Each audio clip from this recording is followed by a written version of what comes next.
Hey. Man, what's up? How's What's up, everything man? sound? Can you hear me okay? Yeah, It's not yeah. too loud, is it? No, you're good. You're good. Wow, man, I'm looking over here and we got 91 folks. That's crazy. Isn't that crazy? I was thinking, man, after Um, last week, I thought people would be tired, but you're they're never back tired. and we certainly appreciate everyone being back on here. It's so awesome. And listen, Brian, last week, just to kind of let folks know, that was such a fun time. We appreciate everyone for Oh, coming on. Man, yeah. what an experience that was. We had a tremendous experience, and I hope you did too. Just some tremendous. Brian, you did a great job with that, putting that thing together. Yeah, And it all gave me a couple of gray hairs, but well, I mean, it was unbelievable. But yeah, it came yeah, together. we've got we're pushing 100 on here already, and we just appreciate everyone being on here again. Man, what a great event that was. Greg is coming on. He's a little bit late, just running a little bit late, but Mhm. he'll be here anytime now, I think. And I'm not sure, Brian, did he give you an indication how long? He just said he'd be on soon. So Yeah. he'll be on here soon. He got tied up, and that happens. I know he's got to be incredibly busy trying to get ready for Hive Life. I mean, he's Oh, bringing the yeah. whole store. I think from what it sounds like, he's going to be real busy. Going to have a table set up there Hmm. with all kinds of neat stuff for folks. So Yeah. be sure to swing by. That's going to be awesome. Oh, yeah. Oh, yeah. Yeah, that's, oh my gosh. It's just going to be so much fun.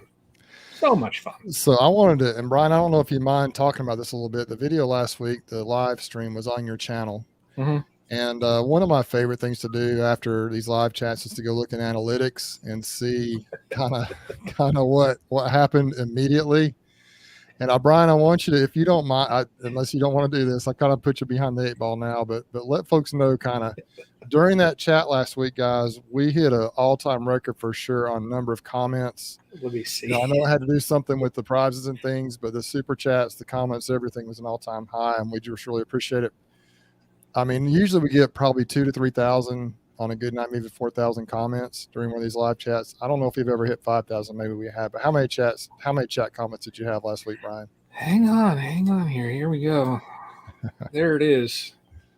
10,631 messages. I mean, can you guys even believe that?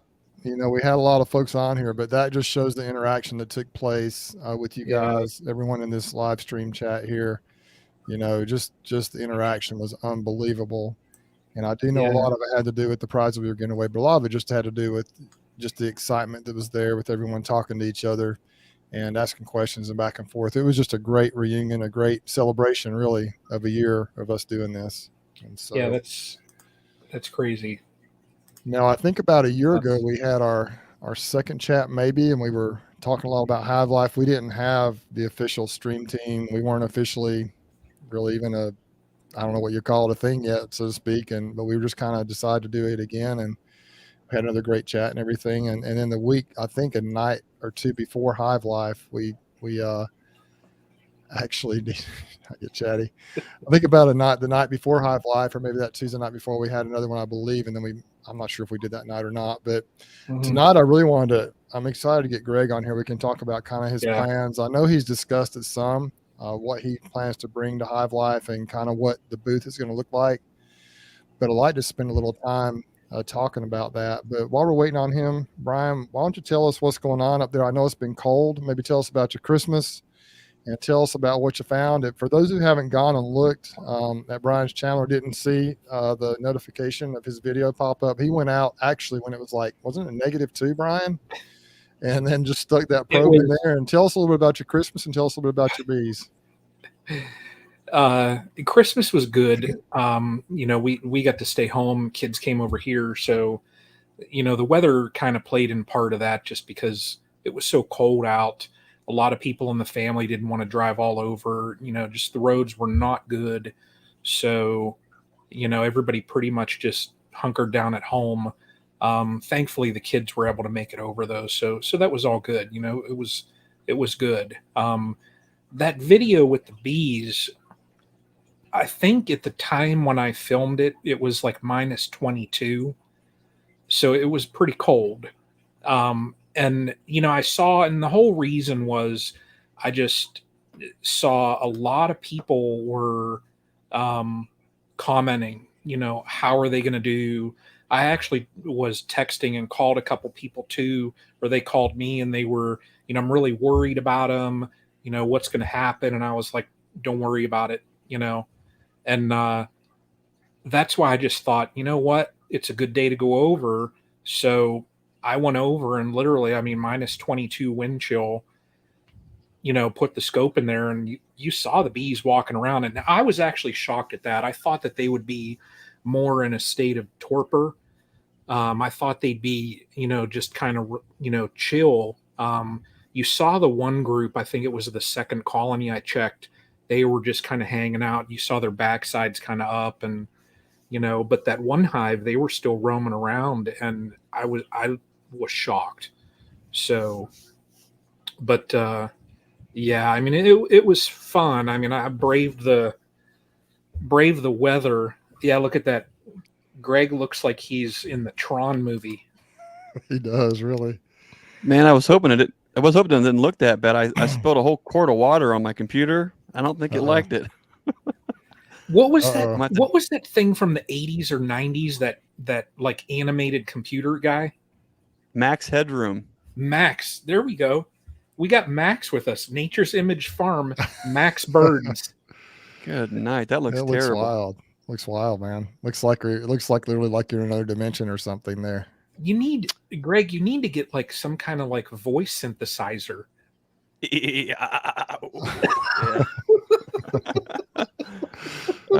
I'm actually not even here. This is a hologram, Greg.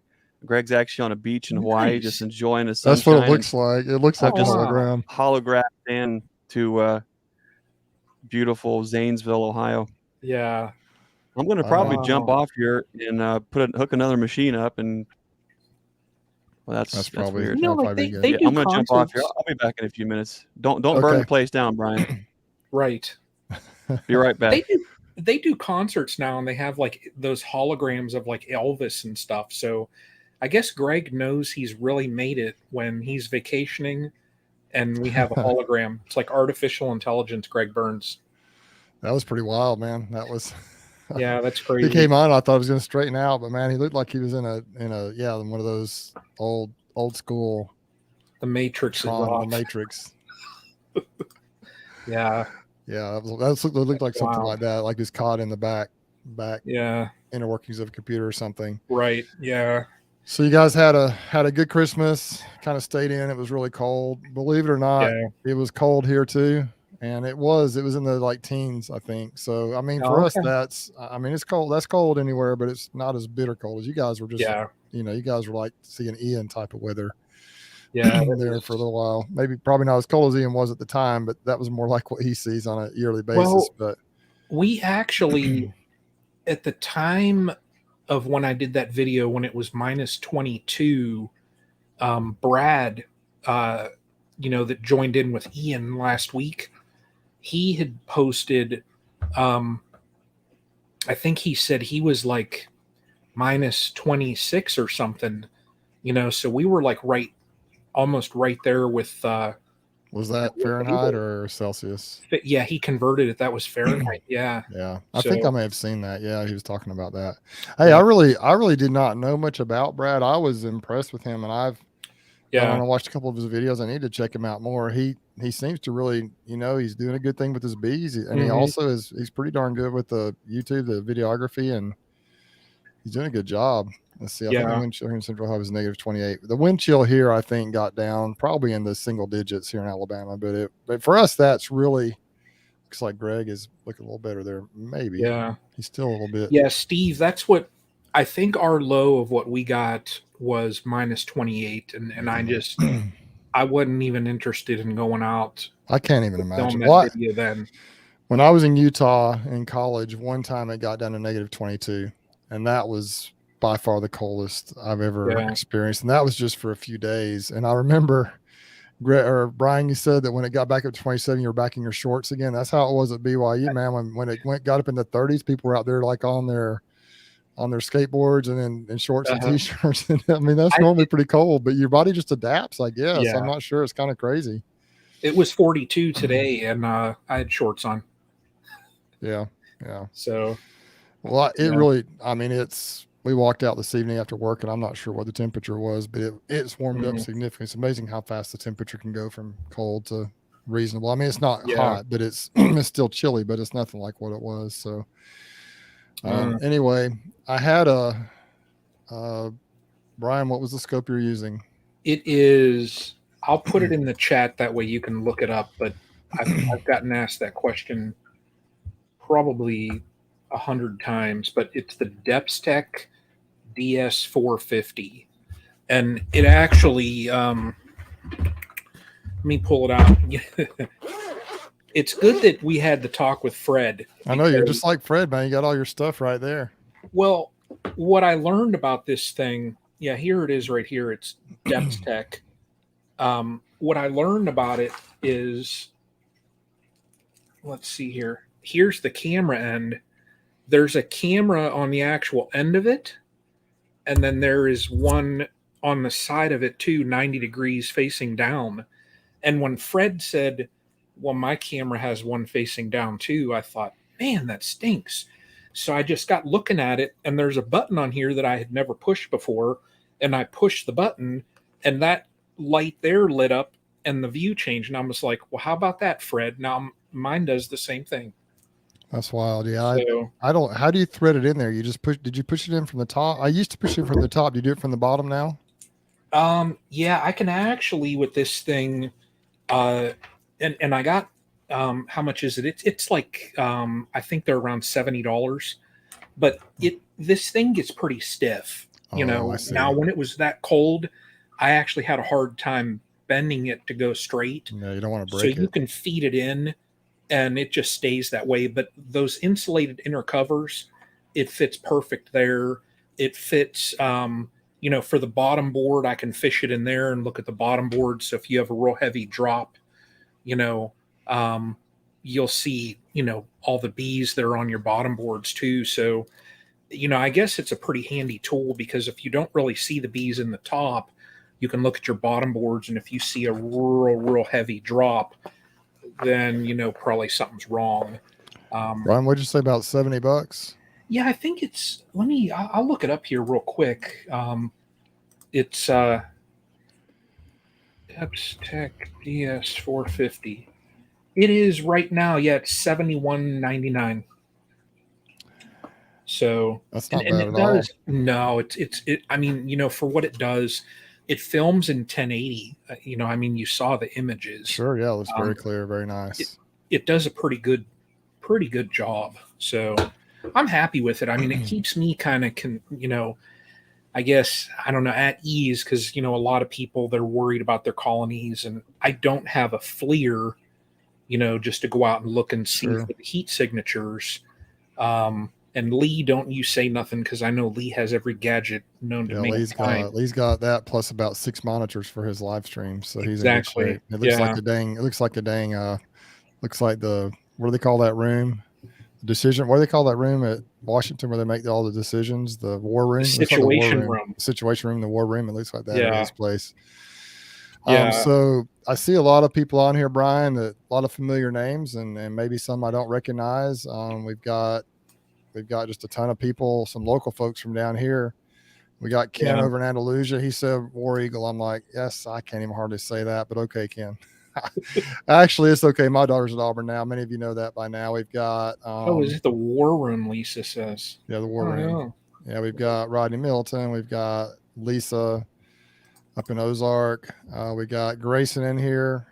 We got just so many people, so many names I recognize. Obviously, can't get to everybody. We've got Ed's on here, son of one. Actually, he gave me this hat right before Christmas, and I appreciate that, Ed. Anyway, just a lot of people on here. DCs. I see like symbols and I don't know who everybody's first names are, but we do appreciate everyone being on here. It's awesome. And don't forget the Caribbean. How do you? I wonder how they say it. Do they say Caribbean or Caribbean? How do you say that, Brian? How do they say it down there? You've been there. I've said both. I usually say Caribbean. Yeah. So we got Bob on here from Walker Bee Ranch. Yeah. We just got Don on here. Just so many people. Russell. So I'm everyone who's gonna be at Hive Life, just let us know in the comments. Hopefully Greg can get on here, and I wanted to talk more about that with him. I don't want to jump into that too much until he gets on here. While we're waiting for him, John Lawler there talks about a FLIR. I've got the buddy that I have, Rusty here, that does most of the removals that I refer to. He went and did a removal with me a couple of years ago, and he has a FLIR on his phone. He holds his phone up to the wall, and you can see what's going on. Wow! So I don't know if it's an app or how he does it, but it really is cool, and it's very effective. It's perfect for doing removals. And he just holds his iPhone up there, and sure enough, you can see where the bees are. So it works out pretty well. That's pretty crazy. What type of phone does he have? It's an iPhone, but I'm sure they've got them for Androids as well. Yeah. Now I know. I don't know if he plugs something into the phone, or if it's just an app you can get. I'm not sure how he does it, but I know that, like the FLIRs, the one that Jarrett Beehive Homestead, when I was down visiting his place, he showed me his, and it's like a small little attachment that, it basically attaches right on the bottom of the phone. Yeah. It's a FLIR attachment, and there's this little screw thing that kind of, I don't know if it locks it in or whatever it does, but his worked. It was just he may have something. I can't remember exactly how it was, but it's pretty cool. He just held it up there. It looked just like the more expensive ones you see people using. It looked great. Yeah. So if you ever want, that's a really cool thing for those who might be new to beekeeping or not be familiar with what we're talking about, especially up north where you guys are, where it gets cold. You can just walk out and kind of point your FLIR camera at the hive, and you can see where the heat signature is. So you can see how big the cluster is. You can see how where they're located in the colony, and it's pretty cool to look at. I've never used that, but I've seen other people's pictures of them doing it. I can rarely is it cold enough here to where I can't just crack the lid and peek in and just see how big the cluster looks, but I don't mess with them too much when it's cold outside. I figure we're within a couple of days of a decent day, and then where you can get in them. Even if it's in the 40s or 50s, you can pop a lid quickly. Now if it's down freezing or below, you don't want to do that much, but really if it's in the just to pop it and look quickly, it's not going to hurt them. And if I was home next Tuesday, I could probably crack a couple lids, because it's supposed to be 60 degrees next Tuesday here. So, we've got from that cold, and I think it's pretty much for everybody, across the whole country, there was that Arctic blast that came down. But I think everybody is pretty much on this, upward trend as far as temps. But for us to have 60, it'll be first week of January, that's pretty crazy. So I see Gus in here. Gus Mitchell checked in. Russell Kootman, Tar Heel Beekeepers in here. Just more people are kind of coming in. Quickly, Roll Tide. I don't even want to Roll Tide. Jeez, Roll Tide. Listen, but you got the upper hand on me this year. Your team's in there. They're in the playoffs. So what can I say? Let's just hope that they play. I think they're going to get shellacked, but maybe they'll win. Who knows? They're playing. If they beat Georgia, then they'll win it all. They'll win it all. I think if they beat Georgia. If they beat Georgia, then I want every one of these Roll Tide, whatever you want to say you are, to say, okay, Brian, we admit it. Ohio State was good, blah, blah, blah. No, they're good, but I just don't know if they're that good. So we'll see. Yeah. Obviously, they're in that playoff almost every year, so they've got a good program going. But I'll spend a minute and talk about my Christmas. My Christmas was a little different. We, my kids are all gone. We did have my youngest daughter came home for Christmas. We actually, the temperatures here just took a nosedive. Like it was rainy and kind of just chilly and miserable early in the week. I think Greg's looking better there. What do you think, Brian? Yes, there he is. That looks like an official studio, man. Man alive. As much technology as we rely on, it's scary when it goes wrong. Look at this. Looks awesome. What'd you do? What'd you do to the studio, man? You got like the backlighting back there. It looks great. Incredible. I went back to a different webcam that I've been using for a little while, and got some lights and some of the things back here. Just trying to. You're gonna be Fred Dunn before long. Oh, be like stop. Fred and Lee before long. Look at this. I need all the help I can get. I was born with this, so I have to compensate somehow. I don't even think I'm worthy to like have my camera on. How'd you do that, Brian? I don't know how he does it. Oh, It's what? Like that. Yeah, Oh, there it's you go. like that's Richard. better. Like my buddy See? Richard Prager says, he's got a face for radio. Hey, Richard ain't wrong. But Wow. we were just kind of reviewing our Christmases a little bit. Brian talked a little bit about his, and I was kind of about to get started with mine. But last week before Christmas, it was rainy and it was kind of chilly and kind of just miserable. We watched the front come through up there where you guys are, all down through the whole Midwest, and just the frigid temperatures. And it happened, I guess, like on Wednesday and Thursday. It kept moving this direction. We kept hearing about how cold it was going to be, and sure enough, I think it was. I don't know if it was Thursday morning or Friday morning. As I walked into work, I think it may have been Friday, whichever day it was. Friday. I pulled out of here. I got in my car here, and you could feel it kind of. It was windy. It was a little chilly. It's about a 15, 20-minute drive to work, something like that. 12 to depending how fast I drive and how I hit the lights. But it was, let's say, 15 minutes to get to work. And I go to work pretty early in the morning. I probably got there about 6:30, 6:45, something like that. And when I got out of my truck, immediately, like I could tell there had been a temperature drop, like in that 15 minutes. And then as I walked in, it's about probably a 5-minute walk in. I could feel the temperature dropping as I walked in. It was crazy how fast it dropped. And I heard from up north, different places, they said one place, I think a 40-degree drop in 30 minutes or some crazy thing like that somewhere. So it was nuts. Yeah. But then I actually worked on Friday, and we decided with some of the family situation, my daughter was here and she was flexible, but some of the other extended family, we ended up doing our Christmas Eve thing on Friday evening. And it was really good because I got up to the farm. I actually got off work. Naturally, people don't want to be in the hospital at Christmas time. So the people who are there are just the sickest ones usually. And so the hospital was not busy. And so I left about probably 1 or 2 o'clock in the afternoon on Friday. We went up there. My wife and daughter were going to go up and help get things ready. We usually have homemade pizza on Christmas Eve, but we did it Friday. And so I got up there, and my mom was out there, and she has Raynaud's syndrome, which means you just cannot tolerate cold. Like her fingers turn purple. It's really bad. Like she can't tolerate cold at all. And she's out there. I'll pull up, and she's out there trying to get the animals ready. She's trying to feed the animals. She's got this big jumpsuit on, and she's just about to freeze. She said she'd been out there for several hours. And so I was glad I was able to get off work early. I'm glad we did this on Friday afternoon. She was real concerned about the chickens. Some of her chickens are in the barn, but some of them she's got too many. So she's got another pen with the younger chickens, and they have to roost outside. And she's got a little bit of a windbreak, but not a very good one. And of course, the way they face is basically to the west, and the wind was just brutal blowing from the northwest. And so she's like, it was kind of getting late in the afternoon. It was probably in the 20s by then with a pretty high wind in the upper 20s or low 30s, but the wind was just screeching through there. We're kind of up on a hill. And so I went out there with a tarp, and I tried to figure out how to string up a windbreak for them. And I was able to do that. I used a tarp for part of it. I used boards I stacked up against. I nailed some old feed sacks. We got them blocked off pretty well, so they didn't have to, suffer through that wind quite so bad. And so, but I had to go inside twice and warm my hands up at the heat at the wood stove inside because my fingers got completely numb. I couldn't use them.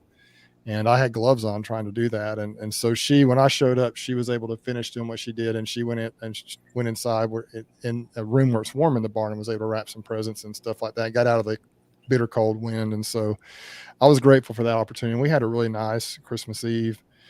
But one thing that was different about my Christmas this year, it was, of course, the spirit of Christmas. We talked about that a couple of weeks ago. But my brother is a tour guide to Israel, and on Saturday afternoon he came over, and he's been talking to me about putting together something for YouTube. He wants to get a little YouTube channel going and try and talk about trying to, I guess, get a little business and some people to go on the tours. He's real small. He doesn't have a lot of clients, and so he's kind of not a lot of clout. Some of these companies are really big, these agencies, and so he's trying to kind of drum up a little bit of business, and he wanted me to help him put together a video. And he met with me Saturday afternoon. We met for probably 3 or 4 hours. He's like me. He struggles with technology. And so it took us a while to get the photos transferred over. And he had a little script he'd written out. And I just felt moved upon to put together a video for him. And I could not do anything, hardly think about anything else there. I stayed up till about 1 a.m. Christmas Eve.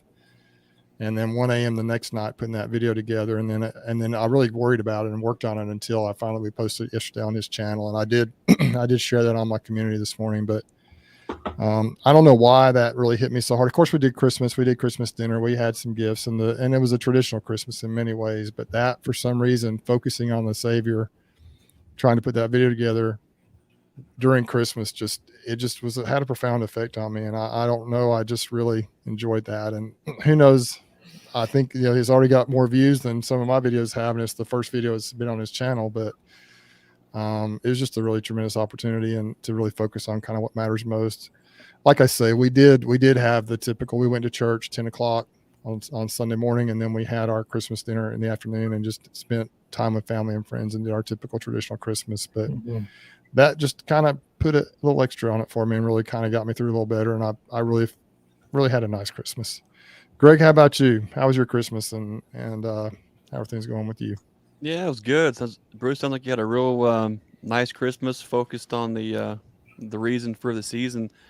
Yeah, at least up here in Ohio, or I mean, probably this year from southern Kentucky up, I think we all had some pretty serious weather. Not to say that it wasn't serious down in Dothan, because whenever you've got rapid change on what you're used to or what you expect or what you're prepared for, that can certainly be a challenge.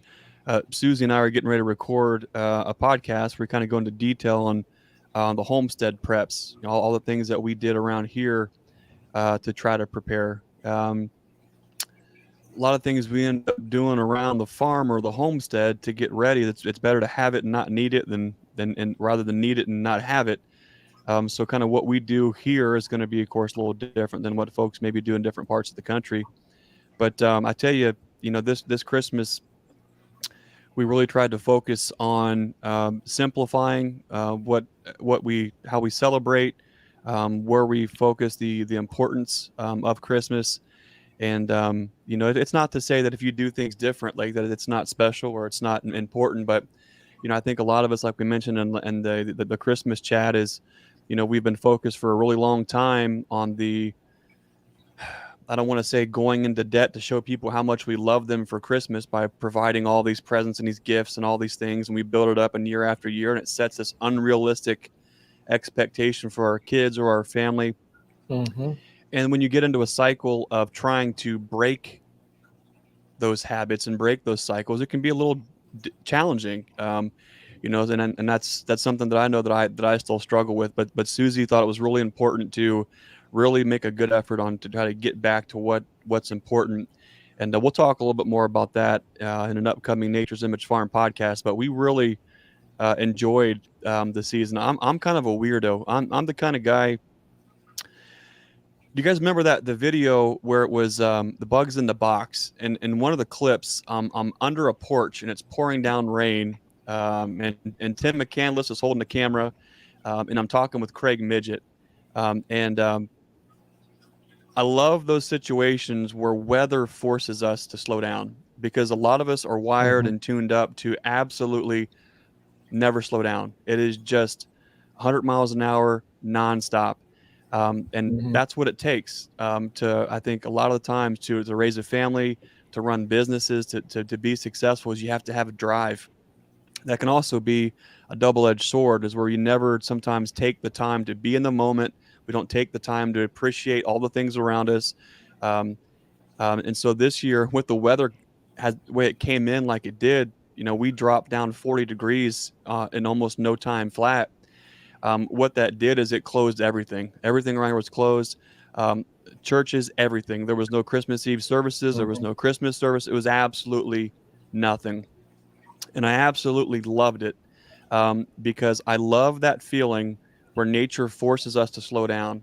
Even when the power goes out, I love the feeling of the old wood stove keeping us warm, oil lanterns lighting the path, and where we're all together, we're focused on things that are important. To me, I don't know what it is about that. I can't be the only one. There's got to be, if anyone here knows what I'm talking about, leave a comment there. I love how that feels, because we don't take the time to do it ourselves. So this Christmas season for us was just a much needed, much appreciated, forced slowdown to just focus on us, on each other, and the weather cleared enough to where we could get out of the valley and go to Grandma's on Christmas Day. But it was awesome. So our season has kind of just been a much needed slowdown and focus, kind of an opportunity. And of course, we're right back at it, just digging in and getting everything ready for Hive Life. And so that's kind of what we've been up to, is just the force. A lot of homestead and farm life, a lot of it is hurry up and wait. That's the name of the game. You're in hurry mode, or you're in slow down wait mode until you can hurry again. So that's where we're kind of at right now. So that is how it feels sometimes, for sure. And yeah, we did have, like, I went out and I've got my little bird baths in the backyard where my bees get water and stuff, and they were frozen solid all the way through. Everything was just frozen here, but we were in the teens, which is pretty cold for here, but it wasn't. Wow. But now we're back up. It's going to be like in the 60s, I think, by this weekend, 50s or 60s. And so it's just coming back up very quickly. So that's what I'm saying. We do have some little snaps where it gets pretty cold. This was the coldest Christmas, though, in many, many years here. It was like, it was definitely a polar vortex that came through. And if you guys are what you're at, for us, it was, if we're like in the mid-teens here. Look at my camera. What is going on today with cameras, man? Brian is just. I'm just gonna try and batch it up. You doing that on purpose? Don't move, Brian. I'll just stay right like this. It's been so cold out. Nothing wants to cooperate. Wow. It was. Anyway. We had -4 was the actual, and then with the wind chill, we were at about -30. We had 40-mile-an-hour winds. I don't know how we didn't lose power. And Brian, you lost power, didn't you? We lost power. I forget what day it was out for, like 3 hours, and it just. Like you said, what do you do? So I wish we had a wood stove that I could have. Man, it's so nice. Fired up. I put a little YouTube short, or I guess it was some reels. I don't think I did a YouTube short out of the fireplace at my mom's. It was just perfect. It was cracking and warm and just cozy. But I love that radiant heat that a wood stove gives. There's nothing quite like it. You back up to it, and your back and back of your legs get all hot. You turn around and just kind of move around side. It's just, it's awesome. I love it. Well, I'd like to just kind of throw this out there for everyone on the chat. If you've got any questions for us, we'll make an attempt to answer them. And if you put them in all caps, if we don't see it the first time through, because the comments do move pretty fast sometimes, we'll just put it in there again, and we'll try to answer those questions for you. Greg, I did want to write. I actually went out Monday, and I've got these pollination bees I'm trying to get built up, and I actually mixed up some, believe it or not, in the wintertime, thin sugar syrup to build them up, and it's worked in the past. And I've got a video coming out on that, hopefully in the next couple of days. I was started to work on that today, but then I found a clip from that I was going to include in the other video, but I decided to make it its own video, and I posted that earlier this evening of a hive. It was very strange. If you haven't seen it yet, maybe you can check it out after the live stream, of course. But there was it was like a frame that it was a hive that was on the pallet to go to California in a few weeks, and it was one of my stronger colonies. And I went out there, and there was a big pile of bees laying in front of the colony, and I thought, man, what's up with this dead out? Like, what is going on? And so I did a little investigation. The video, you can see what happened, but it was just kind of weird. I looked all around. No other colonies were in that situation. So if you get a chance to watch that, guys, check that video out and let me know what your thoughts are as to what happened. I think I may know what happened, but the bees, just a spoiler, the bees, it was not a dead colony. There were still quite a few live bees in there. So it was much weakened. I don't think it's going to be strong enough to go to California, but it did still have some live bees in there. And it looked like it was still a functioning colony, but just dead bees everywhere, all on the bottom board and out on the ground in front of the colony. So it was kind of strange. And if it had been all my bees, I'd have been like, oh my gosh, but it was just that one. It's still heavy, still looked pretty good. Everything, it wasn't starved out or anything. So it was very bizarre, but let me know what you think, folks, in the comments on that video, if you get a chance to watch it. Let's see what. Bruce, before we get going there, I'd like to put a shameless plug out there for, I saw earlier, I think it was today or earlier this week, He's been on our show. I know Gus Mitchell, his YouTube channel, he's trying to get that boosted up and get those subscribers up. So if you guys could do him a favor, is go check out the what's the Crane? Is it Crane River Honey?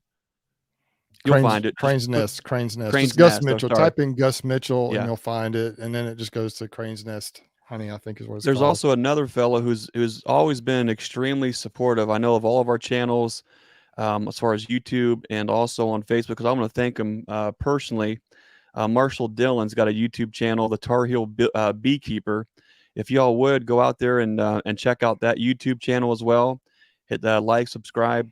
I know sometimes we feel out of place asking for help or asking for likes, asking for that support. You know, I think sometimes we want to just have that support come in on its own organically. But you know, when someone asks for a little bit of help there, I think it's a good idea to go out there and support them, show them that you're out there, you're listening, you're watching, you appreciate what they do. So if y'all would go out there and check out Crane's Nest Honey and the Tar Heel Beekeeper. Yep. Gus guys, Mitchell, I think we'll get a lot. Yep, that's right. Yep. That's a great, and there's so many other folks. And if you see other names on the going through the comments section here, you know, a lot of these folks do have YouTube channels. Maybe try and check some of them out. Let's while Brian's rebooting his computer, let's just go through. I'll be right back. Go ahead, Brian. We've got a lot of folks in here. I think that's what's going to make Hive Life so cool. Is there's so many, you know, a lot of. Well, I'm gonna choose my words here. YouTube beekeepers in a lot of arenas get a very poor rap. A lot of folks now we all have a different experience. We all have a different skill set. We all have different abilities on capturing what it is that we see and sharing that in a way. And so we all do that a little bit differently. And I think we got to give each other a little bit of grace there and just appreciate that we all do it a little bit differently. But we have a lot of YouTube beekeepers that are here tonight. We're going to see them at Hive Life. So I'm able to just go through the list here. Now we've got Earl Dooley there at the Hillbilly Beekeeping. If I miss anything, fellas, definitely jump in there. Let's see. We have Wildwoods Honeybee Farm, Grayson. He's got a channel. Let's see here. Of course, Grammy's Midwife Suburban Homestead. We got Lisa. Check out. She's got a channel. Who else? Lee at Kodiak Farms. I'm just scrolling through here. I know there's probably a lot of folks I'm missing. It's not intentional. I think there are. Yeah, there are. Yeah, I've just found. I think I found. Oh my gosh, Bob! You didn't have to do that, man. Oh my God. Where's Bob at? Bob just put a super chat. Nice super chat. Walker Bee Ranch. Check out Walker Bee Ranch for sure. If I've missed your channel, it's not intentional. I can only see so many of these comments. If you have a YouTube channel, how about this? How about just put your channel name in caps in the comments, and then maybe Bruce, you or Brian can just put it up on the screen. That's what's made this community awesome. Is that there is plenty of room at the table for everybody, and supporting each other as different as we might be, I think, is an important thing. And I think that's why this community is so special, because it's not a competition. It's not a cutthroat. By somebody subscribing and liking somebody else's channel, it's not taken away from a view from yours. I think it goes back to a rising tide raises all ships, or in Fred Dunn's case, is submarines. Right, Fred? Absolutely. Absolutely. Yeah, that's great. So anyways, put your name in all. Put in all caps, and everybody kind of look and take note of what you got, and just go check out some of these channels. I've discovered some just in the last couple of weeks. I typed in, or somebody mentioned something about small hive beetle control when I was going through my colonies a few weeks ago. I was like, oh my gosh, there's so many darn beetles in here, and it's not time for beetles. I'm like, what is going on? So I somehow, maybe, I don't know if I typed it in search or what, but I got a couple of videos with some different ideas of how to control hive beetles. Thanks, Earl. Thanks for the super chat. I appreciate it, man. And you too, Bob, Earl. For sure. Thanks, guys. And I saw a video, was a kind of a really good idea, and then another one popped up right behind that. 2 or 3 guys, I think they were down in Florida, but guys I'd never heard of before that are getting their YouTube channels rolling and doing a good job with some videos. And so it's fun to kind of see what other people are doing. It's fun to see people in the different, progress on their journey, to see different styles. It's a lot of fun.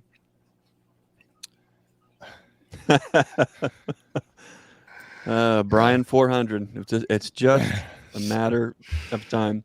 Yeah, you guys are going to have to just do a combining effort. You got Brian, you're both going to have to go full time. Brian, you have to join him in the party there, and y'all are going to have to like just send trucks and trucks all over the country.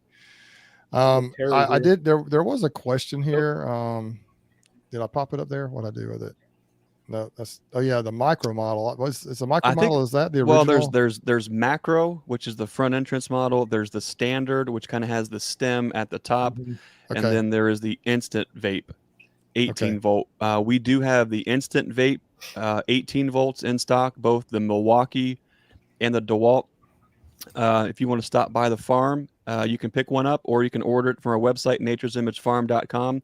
We do have one or two of the standard Larrabee's units in stock, and we have a couple of the upgrade kits. So if you have a standard and you want to upgrade yours to the macro, we have those bowls on hand. So if you're interested in those, shoot us a message. I'm throw one of the conversion kits, the macro kit, whatever they call it. Throw one of those aside, because when I come down Friday or whatever, I'll pick one up. Cool. We'll do it. Got a question for you, Greg. Speaking of the original, and Rob might be able to answer this better, but I did have on mine, I've kind of figured out how to do this, but if you, on those original models, every once in a while, they'll get clogged up a little bit. I know you got to keep them clean. What do you do if that happens? How do you address that issue? Do you put water? I always carry a bottle of water with me in all the yards.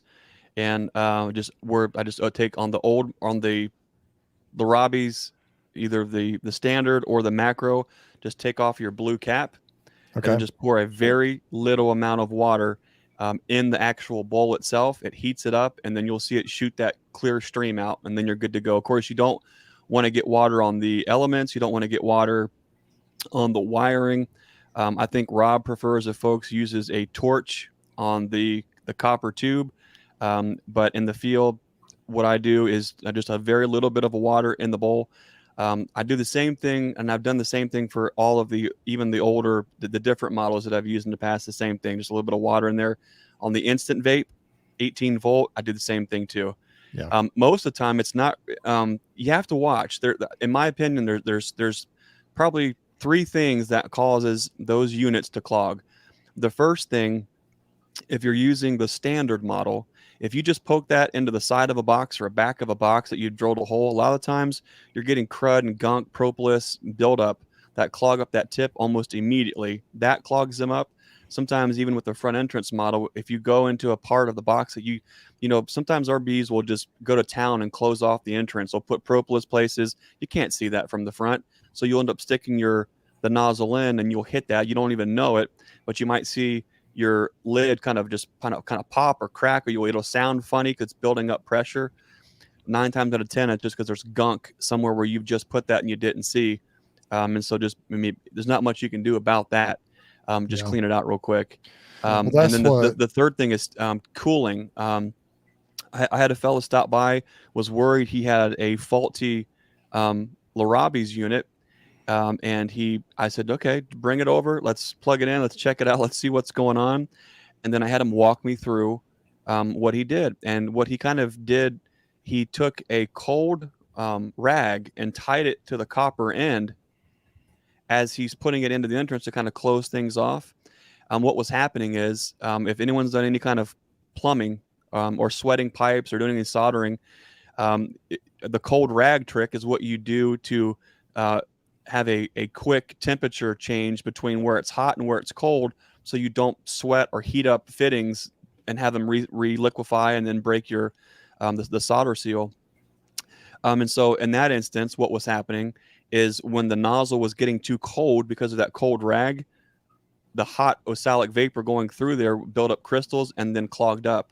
So as soon as we ran him through the way that we do it there and got rid of the cold rag, there's no problems. So it's typically, if you do something to cool the nozzle and creates that buildup, that'll cause it to clog. Or if you're sticking that unit in and getting it clogged up. The third thing, is in a pinch, I was out of oxalic acid. I ran over to Lowe's, got just a container of wood bleach, which is the same container Man Lake sells. And the size particles of that oxalic acid was really, really coarse.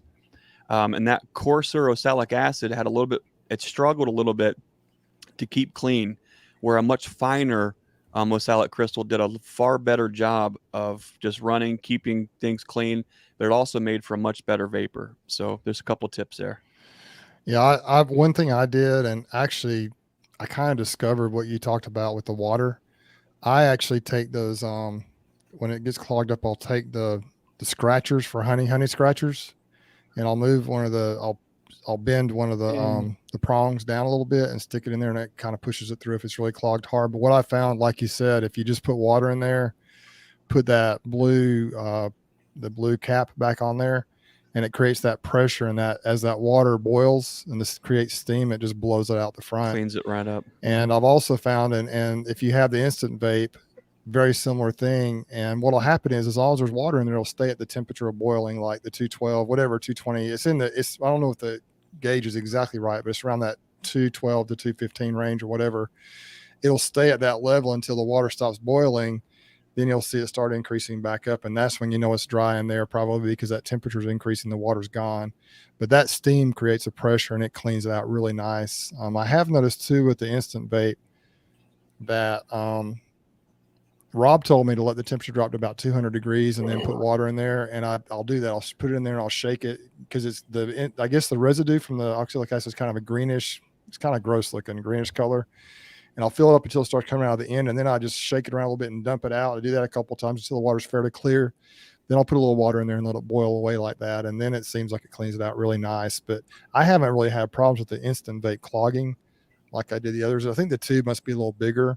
It's a little bigger. But I have had some people that have reached out to me and they say, man, mine keeps clogging. What do you do? And I say contact Rob, but I wonder what you did about that situation, because it does happen. Another interesting thing you mentioned, what happens when they get cold.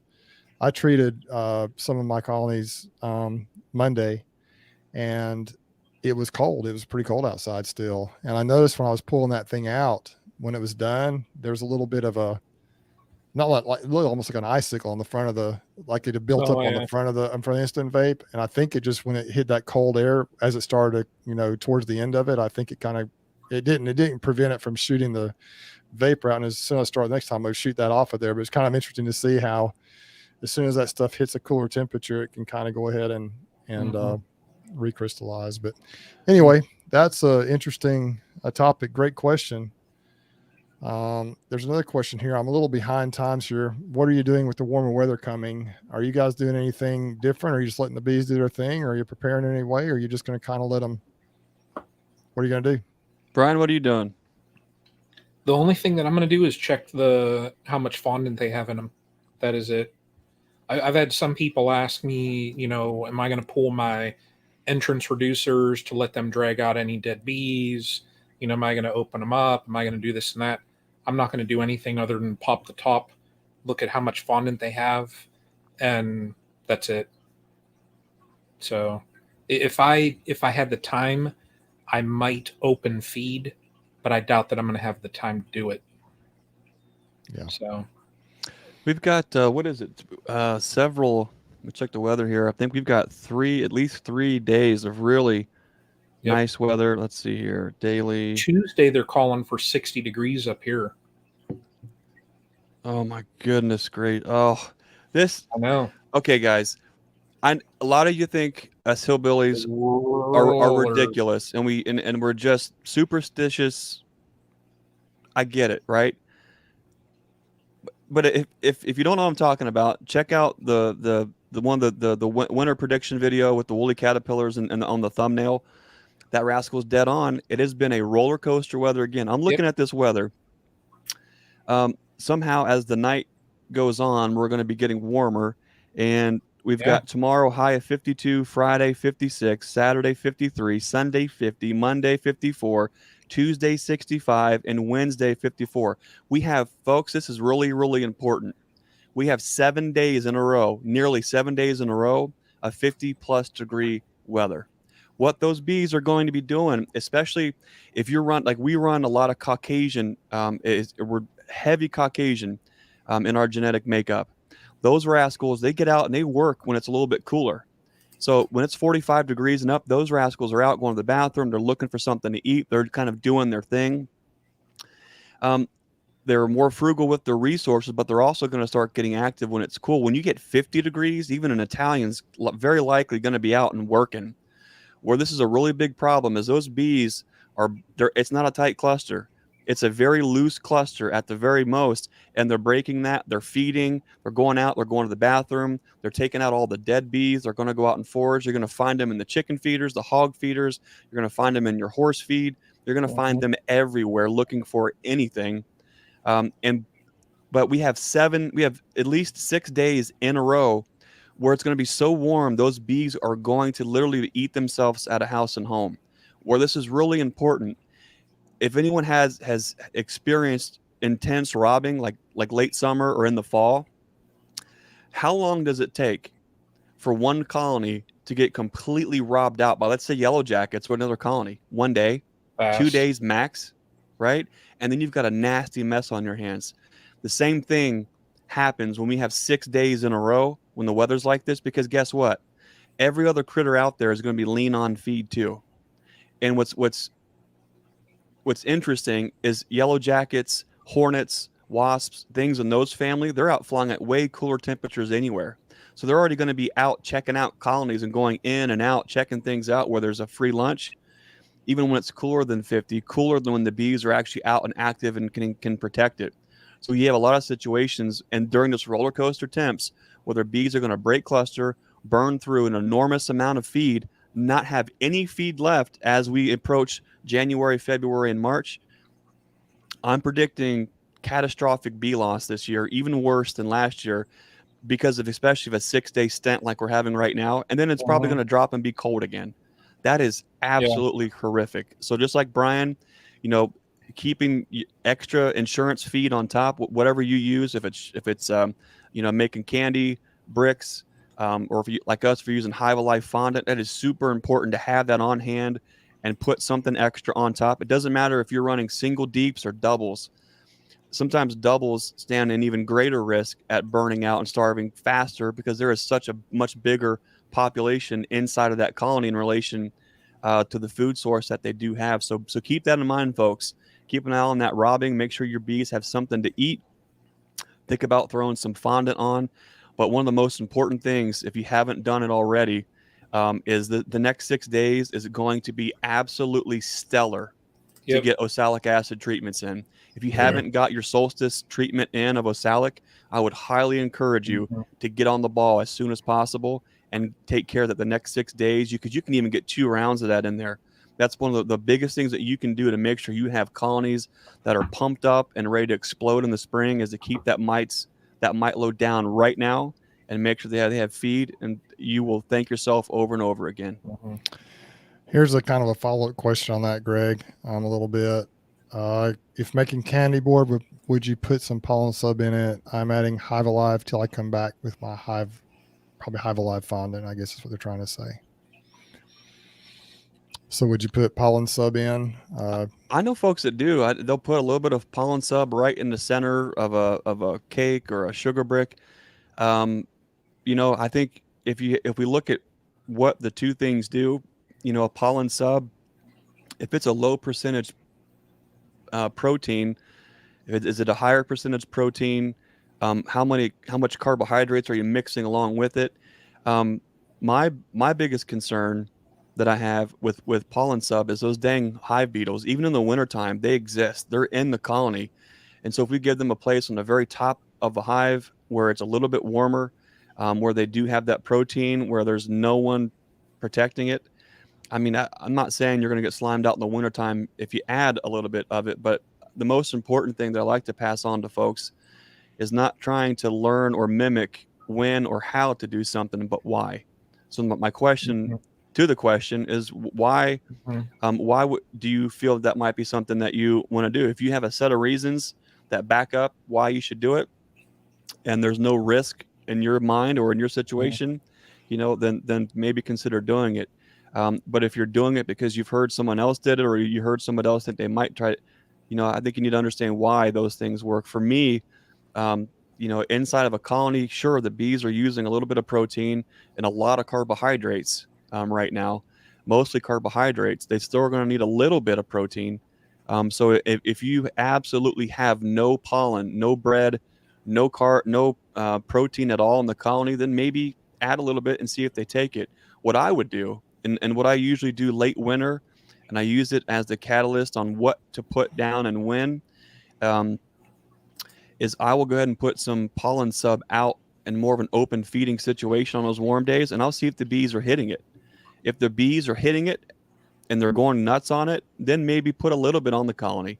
But I think a safer bet maybe is if it's warm enough for them to take it, and maybe try it in an open feeding scenario, and then see if the timing's right. That's what I use coming out of the winter to let me know, okay, are the bees ready for it or not? Because one thing I can't do is afford to lose colonies for even early season slime outs. So maybe keep that in mind.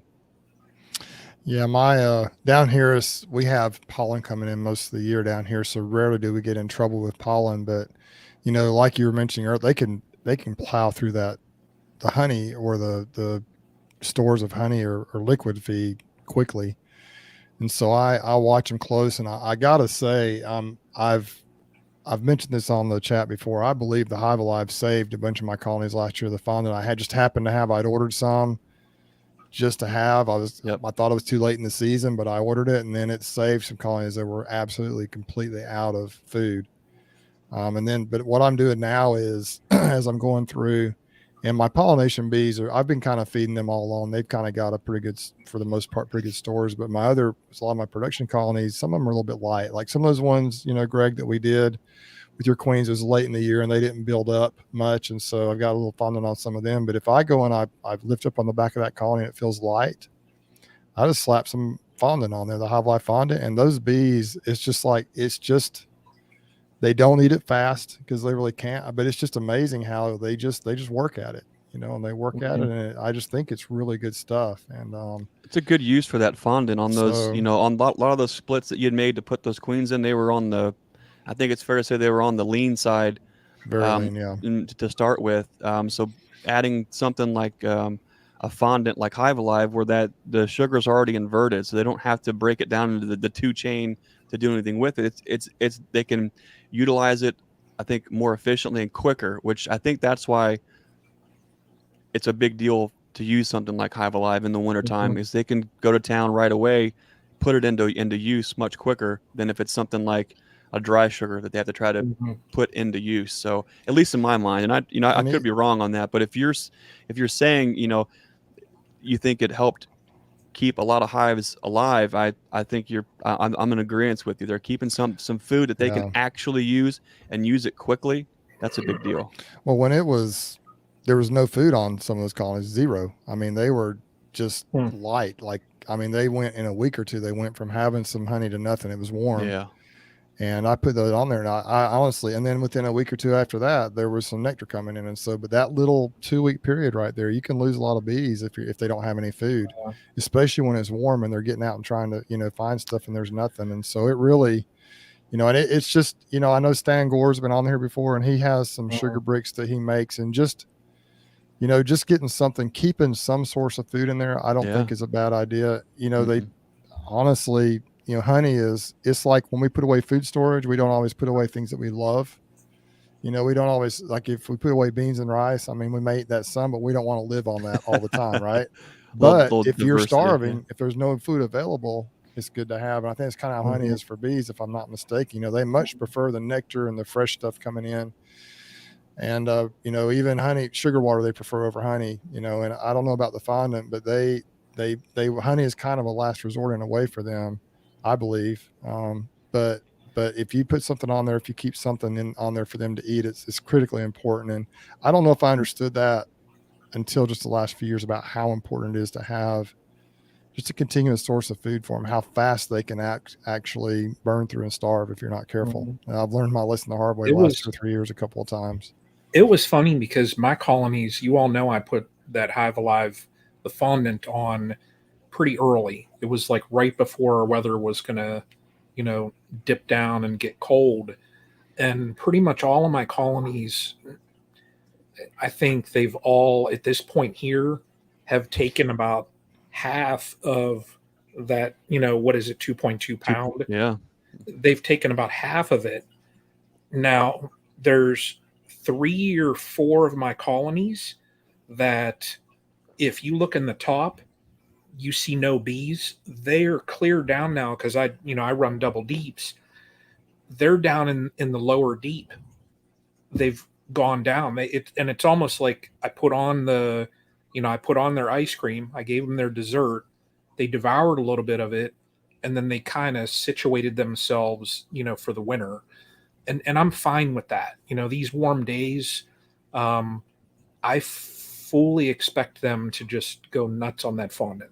I do. Yeah, and we got to, I think a disclaimer here is that I have never used any other kind of fondant or sugar bricks much on my colonies, and so it works for me. I'm sure there are other things out there that work that people use and they like and they love, and so do what works for you. But we're just kind of talking about some things that we've have worked for us recently. That's a good Chris, question. Chris over at Drop Time. Am I flipping the Pro Suite buckets? So what's interesting is, do you guys remember what the weather was like just before Hive Life last year? Well, I mean, of course, we remember what the weather was like on the road down to there. But Yeah, just before we left for Hive Life, it was in the 50s.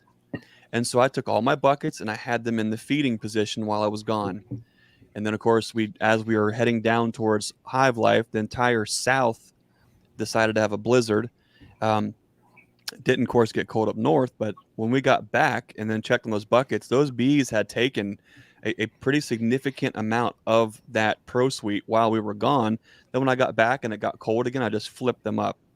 Yeah, absolutely. I get this question a lot, and I need to say this. Just because we do this and it works for us doesn't mean that it's a good idea for you to do it. But let me explain why I think this works, and then you can decide if it's going to fit your context. We are in the business of raising nukes and queens. And so we end up going into the wintertime with a lot of colonies that are light. They're a little lean, and it's a small situation. Because of that, because of our previous experience, we're able to get smaller colonies through the wintertime that explode in the spring and are magnificent assets for us in the bee yard. So because of that, I don't worry and stress out about colonies being real small. One thing that I do on smaller colonies, and even some big colonies, if they're burning through those stores, we try to put insurance feeding on top of there. Things like fondant. In the past, we've used dry sugar, which I'm kind of hit or miss on that. One of the things that we have done for years now is when it gets warm enough to where the bees are out foraging. If you were to take Pro Suite and just put it in a 1-gallon bucket and put some straw on top, and you put it out in the yard or one of your yards, you're going to see bees visiting it. They're going to be taking that Pro Suite and they're going to go back to the colony. When you see them do that, that's what started to clue me in on the fact that even in the wintertime, on days where it's just warm enough for the bees to fly, they are collecting, they're gathering, they're foraging, they're consuming.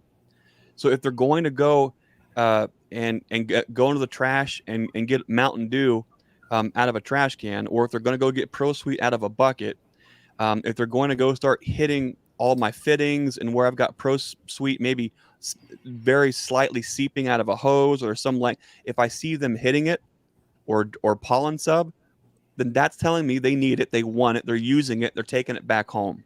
So because of that, I'll take those buckets and give it to them on top. But you have to be very careful on not leaving those buckets in that flipped on position permanently in the wintertime or for a long duration of cold, because that warm cold can cause those buckets to puke a little bit. The last thing in the world you want is cold syrup encapsulating those bees inside the colony. We all get absent-minded. I forget things all the time. On accident, I forgot to take thymol cards off last year. Turns out it was a saving grace, and all the colonies that I left my Apogard treatments on survived. But be mindful. If you're going to use buckets, it's a fantastic way to give them some feed to use, to burn, to utilize in that moment for carbs for just going in and out and doing their thing. But make sure you flip that up before it gets too cold. Flip it up before nighttime, and don't leave it in the feeding position for the rest of the winter or for weeks at a time, even if the weather is cruising where it's close. It's an on-off kind of a situation, and that technique is used on smaller colonies to make sure they've got enough carbs just to keep them going and plugging along as we come towards spring. Hey, Greg, here's a question from Michelle. I think that this is a really good question, and people may not understand this, especially newer beekeepers. And yeah, I'm sure you've got a great answer for this, since I'm sure you've experienced this. We used to have, as we've kind of worked on our YouTube channel and our videos, we used to have a really long intro. It was long. It was like, man, it might have been like a minute, but it was like farm stuff. And there was one little clip in there where there was all these old spot pigs, and they were around a feeder, and the feeder was an old tire that had a pan in it, and then there was pig feed, and we would every day we'd go out and bucket feed the pigs, and get them where we can handle them. Well, at that particular video or that little shot there, I think was like January, February. Wrong time of year to be raising pigs, but that's a different story for a different day. But on the warm days, the bees were out hitting and destroying all the pig feed. A lot of folks will find them in the chicken feed. If you look at what your feed is, it's going to be a percentage of protein, right? You're going to have things like corn, of course, cracked corn. It might be a grind. Even if it's chicken feed that's pelletized, that's more of a grass base, there are still going to be proteins in there. Those bees will go through there and absolutely pick through your chicken feed, your pig feed, your horse feed, your bird feed. And I think they're pulling out proteins. There are some carbs in there with some of the sweeteners and things like that too, but they're going to town on any protein source. And you'll actually, if you look, take the time to actually watch, you'll see their pollen sacs will be full of it as they take it back to the colony. It's a super interesting and cool thing to see. But that when you start, you learn so much by just watching the bees and watching the bees destroy chicken feeders in the middle of wintertime. Helped clue me into the fact that just because it's wintertime doesn't mean the bees are subsiding. It's not like the bees are on one of those Alaska TV shows where it's subsistence living, right? And they have to put away all their stores and then live on that through the wintertime, right? It's actually more like the reality of the situation, where if the weather breaks and they can go out and they can hunt and bring something back in, they do. So bees are opportunists. They are subsistence living, but they're going out and gathering when they can as opportunists. So they will absolutely destroy any protein source and take it back home. So to me, that's cool to just tune into what they do, because then we can figure, okay, well, if they are going after protein, if they are going after carbohydrates, how can we give them that thing that they're foraging for in a way that moves the needle forward for the colony? So that's why we use things like ProSweet or Pollen Sub or Fondant. Yeah, bees are programmed to work. So if there's work to be done, if they can work, they're going to work. And they may not be able to find anything. It might be a fruitless endeavor, but they're going to be out looking and trying to find stuff. And they'll be in every possible source they can be. Another thing that's interesting, Greg and Brian, for me, is that even in the summertime, like certain times of the day, like they'll be hitting certain flowers, and other times of the day they'll fly right by those flowers to go somewhere else, or they'll go certain times of the year they'll be at a certain pond or a certain, they might be drinking out of your water faucet, and other times of the day or week they might be down by the creek, or they might be in your neighbor's pool. It's just like they kind of go from place to place wherever they need to be to find what they want or need at that time. And it's crazy how they'll fly. Like it's just interesting to me. Like I've got a blueberry bush in my backyard, and most of the time the honeybees don't touch it. The bumblebees wrap it up in the springtime, but the honeybees, I guess blueberries are a little tougher for the bees to get honeybees to get nectar from, and so they'll fly right by that blueberry bush, and they'll go who knows where to find a better source or an easier source for them to get. But then every once in a while you'll see the honeybees in that thing too, just depending on, I guess, how readily available the nectar is, or what else is blooming or is not blooming. So it's amazing how they find whatever they need, whatever the best source at the moment is for them. and they'll fly right by a lesser source and fly further to get to an easier source. It's crazy how that works. It's cool to see the bees do what they do. There's a comment here. Rock Bridge Farm said, if it's the Rock Bridge that I think I know them on Instagram. I think they've got a podcast too. So Rock Bridge, if that's you, comment here so folks can check out your podcast. But they said that they hit the sawdust. That was one of the weirdest things that freaked me out when we were first getting in and running our sawmill. You get big piles of sawdust accumulated, no matter which variety we were running. But what I noticed is the more pine that we ran through the sawmill and the bigger those piles got, the more bees came and visited. The bees were actually going through that sawdust. I'm guessing it's a resin. It's the sap. It's the resin. They're getting nutrients from that, or maybe the resin itself, even out of the sawdust, and taking that back. To me, that's pretty cool. There's an awful lot we can learn about the bees. Is they do not stop. They keep working. They're opportunists. They are always out working for the betterment of the colony. I love that about them. So, okay, that was their podcast. So cool. So check out Rockbridge Farmstead. That's cool. That's awesome, man. Great questions. Any other questions from anybody? We'll be glad to answer them. I'm trying to think of. I've had some things pass. Bruce, what are you doing? And during this the winter time in Alabama is sure a heck of a lot different than it is up here. It is incredibly different, and like I've told you guys from the past year, where I would send the pictures when you guys were at 15 degrees and we're at 65 or 70 here with sun.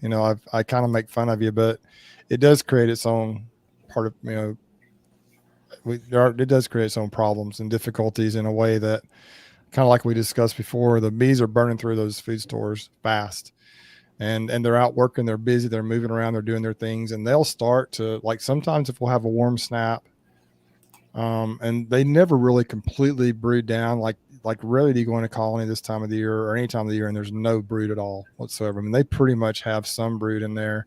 The Italians, a lot of them, the ones that are heavy Italian influence, I think they just cruise right on through a lot of them. But more of most of mine probably have some Carniolan influence. Now I've got some Caucasian influence with yours. Mm-hmm. I kind of like to get to that more with especially my production colonies, but they're always busy. They're looking, they're searching. But as soon as any type of nectar source, even if it's a short, quick, something in the middle of the winter or early fall, early spring comes in, they start brooding up really fast. And as we know, that requires a lot of energy, a lot of food, a lot of work to maintain that. And so, they'll build up, and they start building up, population starts to grow, and then we'll have a cold snap. And so it's just like this constant battle. And what I found works well for me for the most part, we've talked about the fondant. I know Mike Berry also has started using that fondant some when he needs it, but I actually just use a lot of open feeding. I figure when it's warm and they can get it, they'll get it. And when it's too cold, they won't. And it's worked pretty well for me here, because rarely, like these last 2 or 3 days here where it was bitter cold, that's just rare. It never stays that. And it's only been like 2 or 3 days of it. And it's still a little chilly now, but it's going to be back up. And so I like to have a food source out there for them if I can. I don't want to feed all the time, all winter long. It's expensive. And so I'm thinking, if I'm using this as a business, which I am, I can't just be spending money feeding them constantly if they don't really need it. And I don't necessarily want them to build up super quickly in the wintertime. But if I'm running into an issue, I can put some food out for them. The other thing is, like with these pollination colonies right now, because it does get warm enough, you can artificially stimulate your bees right now down here. And that's what I'm doing with those bees. I can put some even thin sugar syrup out for them. I'd put some out there Monday, and it's probably thinner than 1-to-1, but it's going to stimulate those bees even in the middle of the winter. Wow. Because when you stimulate them, they do their thing, right? If it's warm enough, they'll do it. If there's no nectar coming in, but if you put sugar water, they'll start stimulating. And so I want them to kind of start building up. So about 3 weeks from now, when they leave, when they hit California, they'll be kind of beginning to peak. And that's what but my other bees at my production yards, I don't want to do that right now. And so it's kind of a game I'm playing, and I'm trying to kind of figure that out. But you can do it here, but it's just the temperature. It's like the opposite. We're worried about, do they have enough? Are they burning through it? Do we need to add just so they can carry on and then explode in the springtime? But down where you're at, it's like, hey, if we lay it on, like I do not have to worry for raising brood and bees. We don't have to. You put as much feed as you want. nonstop to get them to draw wax, to stimulate brood rearing, and you keep the feed on year round on those colonies, so they have enough. And if they get to the point where they don't use it, they just stop taking it, and the bucket sits there.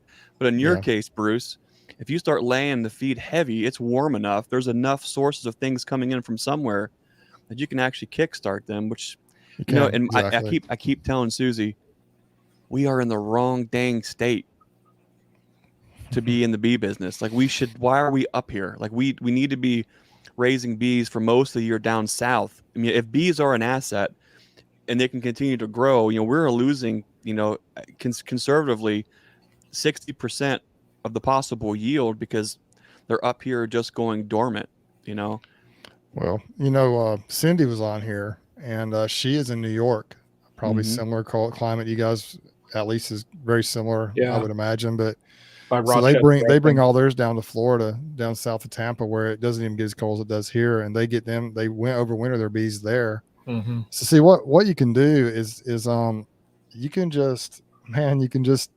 you can keep them cranking if you're a queen breeder. Now the problem is in the spring with queen breeding, like we have, I don't know what the politically correct way of saying it is, we have a warm up in February lots of times, or during, it'll be really kind of cold in January, warms up in February, feels just like spring. Everything starts blooming, the pine pollen's everywhere, and then all of a sudden in March, that's usually when it's coldest, is like in early March lots of times. So those bees will think it's springtime, and then bam, they'll get hit. That's usually when the problems happen. That's when a lot of people lose colonies, because those bees have built up this huge population. They're consuming a lot of food, and it's not a great big huge nectar source then, but it's enough to stimulate them and get them. When the red maple and stuff starts blooming, then like in late January or February, those bees they get stimulated, started building up, and then, man, you might have 2 or 3 weeks of nothing, and that's when they can starve out really fast, because the whatever that initial bloom is, it stimulates them and gets them started, and they start making baby bees. They don't really store much of that. They don't put honey away then much. Right. So you got to watch them. That's when you get in trouble here. But if you want to build your bees up, if you want to start making splits, if you want to grow your operation, you can just put the sugar water out to them, and you can just start building that population up for packages or for nukes or for splits. Yeah. And by March, by late February, early March, at the latest, late March, early April, you can be just splitting as fast as you want to split. And just, if you can finding the queens is the issue, having the queens is the issue. If you got the queens, you can start splitting in as early as you want, really.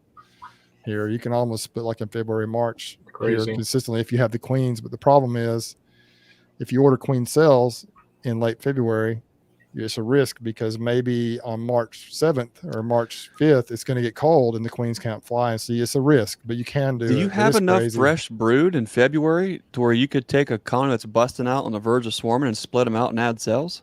Absolutely. Wow. If last year I split. Good night.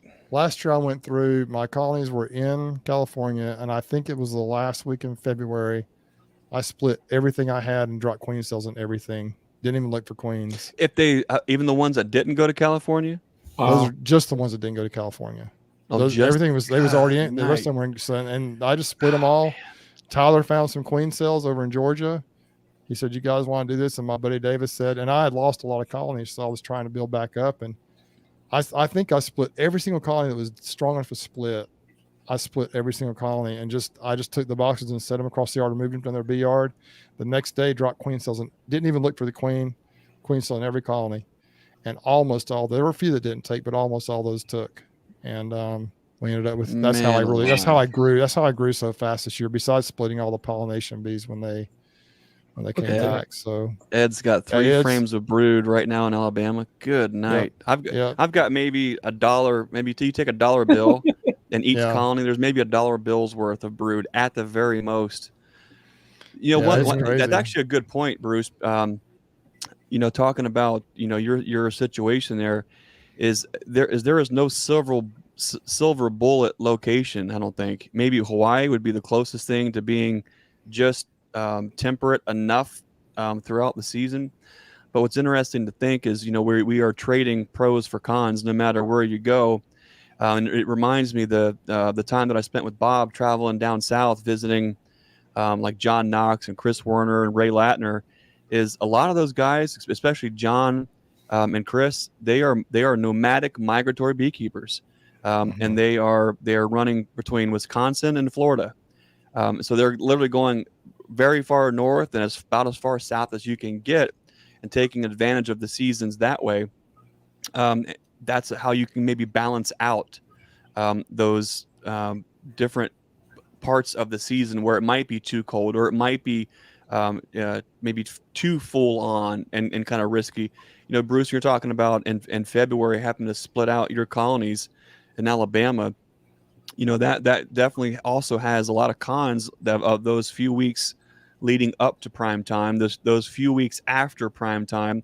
If the weather does shift, if the weather does change, if the nectar if you get a lot of rain is probably the big, in my mind, is probably one of the biggest things. If you get a lot of rain and it shuts off the nectar and pollen sources before or after, you get colonies that just start to build up, and it's too cool to raise the brood. There's not enough bee bread for that brood during that time period. Now you've got potential robbing, and the list goes on. So no matter where you go, you're going to have the cons there. But man, I can't help but think, if I was down south for just 3 or 4 months a year, man, talk about a head start on just being able to raise so many more bees. But let me show you. Let me show you what one of I'm going to show you right here.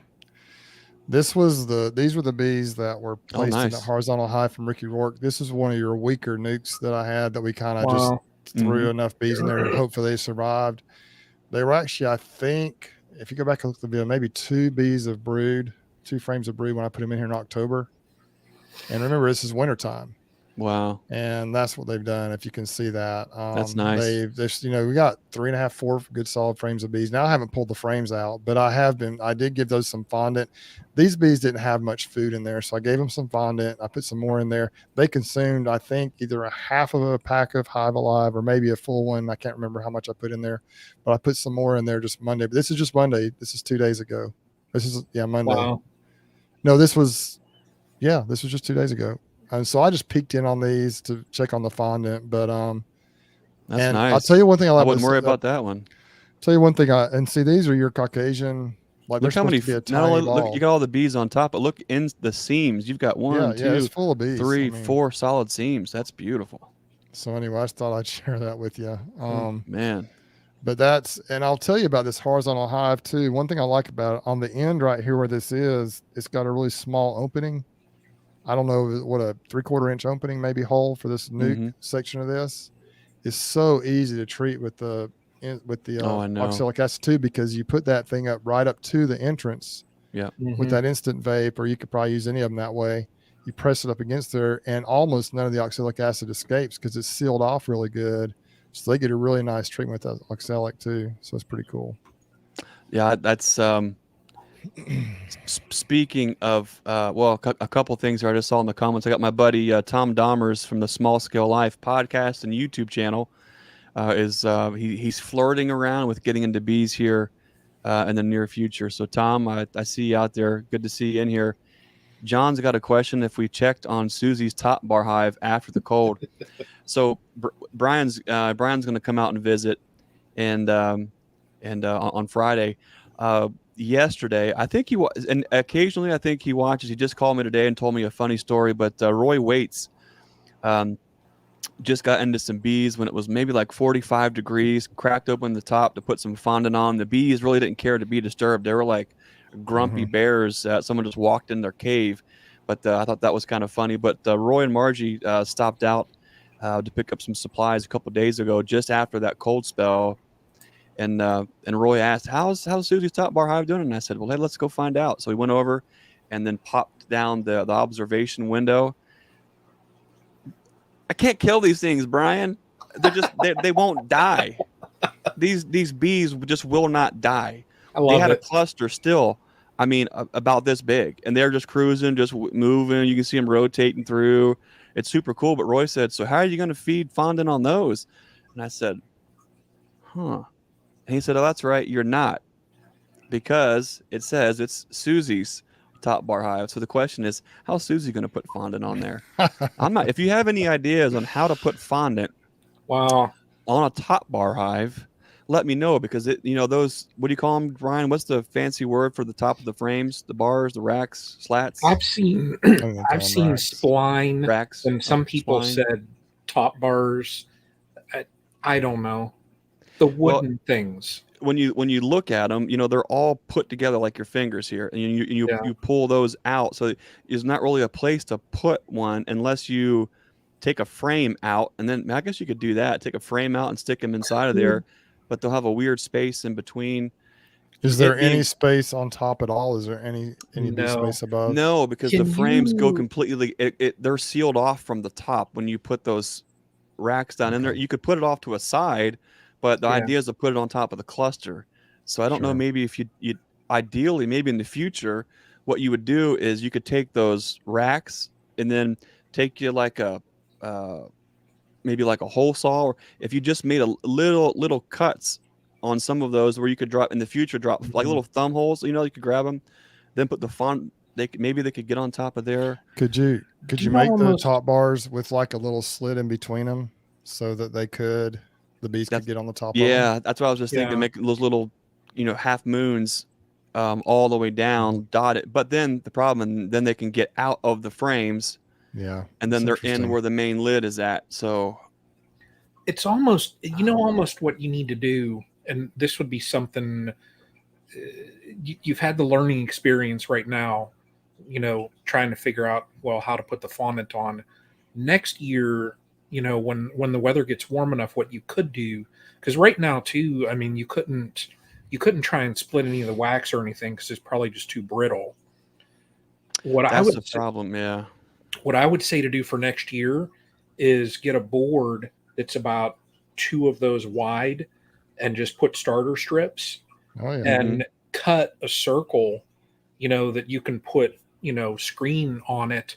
And that way, then next year you have that screened area that you could, similar like your the Be the Lighthouse hive, you could cover up those areas where you feed.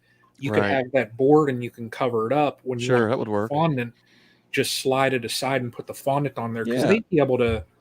You could build so you're essentially just building you're rearranging the actual the splines themselves so they can get up through. And you're just building an inner cover to place over top. So you could put, that's smart, because then you could do something like you could put your Apogard on, you could put a pollen patty on, you could put your treatments or feeds. That would be kind of cool.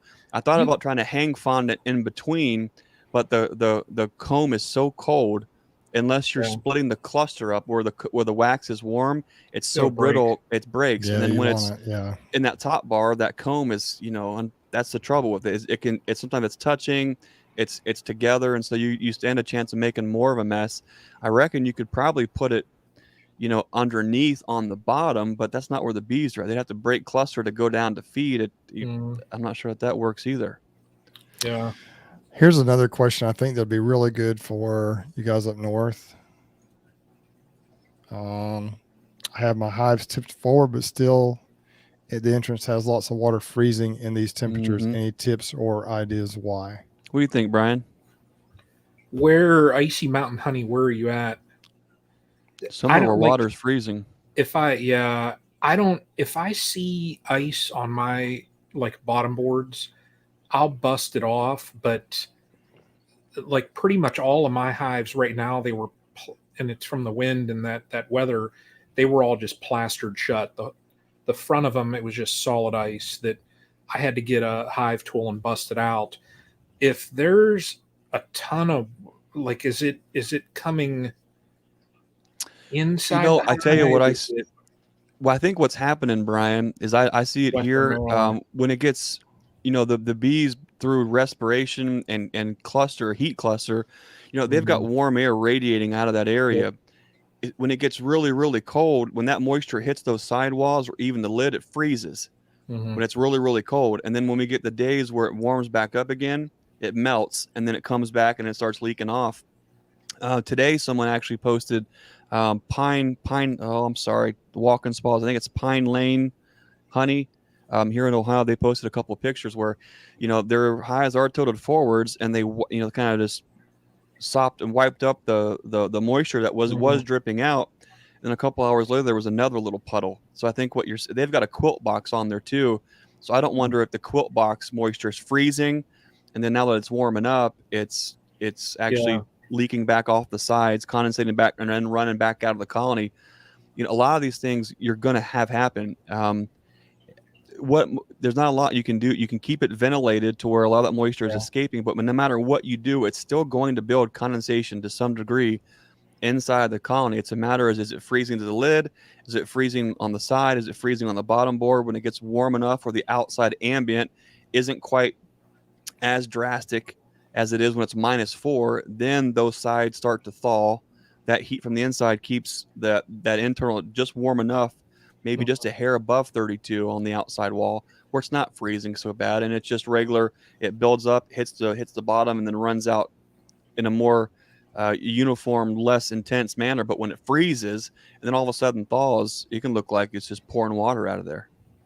Yeah, we don't have that problem much here, but I don't worry too much about it because the water is at the bottom of the colony. The key is that it's not dripping on the bees, I think, when it's cold. But I think if it runs down the sides and runs out the front, and of course, I don't know the exact situation, but if it's snow and ice blowing up against there, it's all at the bottom of the colony, so it's not going up into the bees. The bad thing is if cold water and cold moisture drips on the bees themselves. Otherwise, I think they're pretty safe. When you think about where bees live in nature, in trees and under, awnings of houses and just all over the place, I'm sure there's plenty of moisture that kind of leaks down the sides of all those places, but they somehow make it. And so I personally, unless it's dripping physically on your bees, if you think that's an issue, I think you're probably okay. If the water's in the bottom of the colony, and especially if they're tilted forward, when it melts, it'll all run out. You should be okay, I would think, just from what you explained. Even as long as you keep it, a half a bubble off,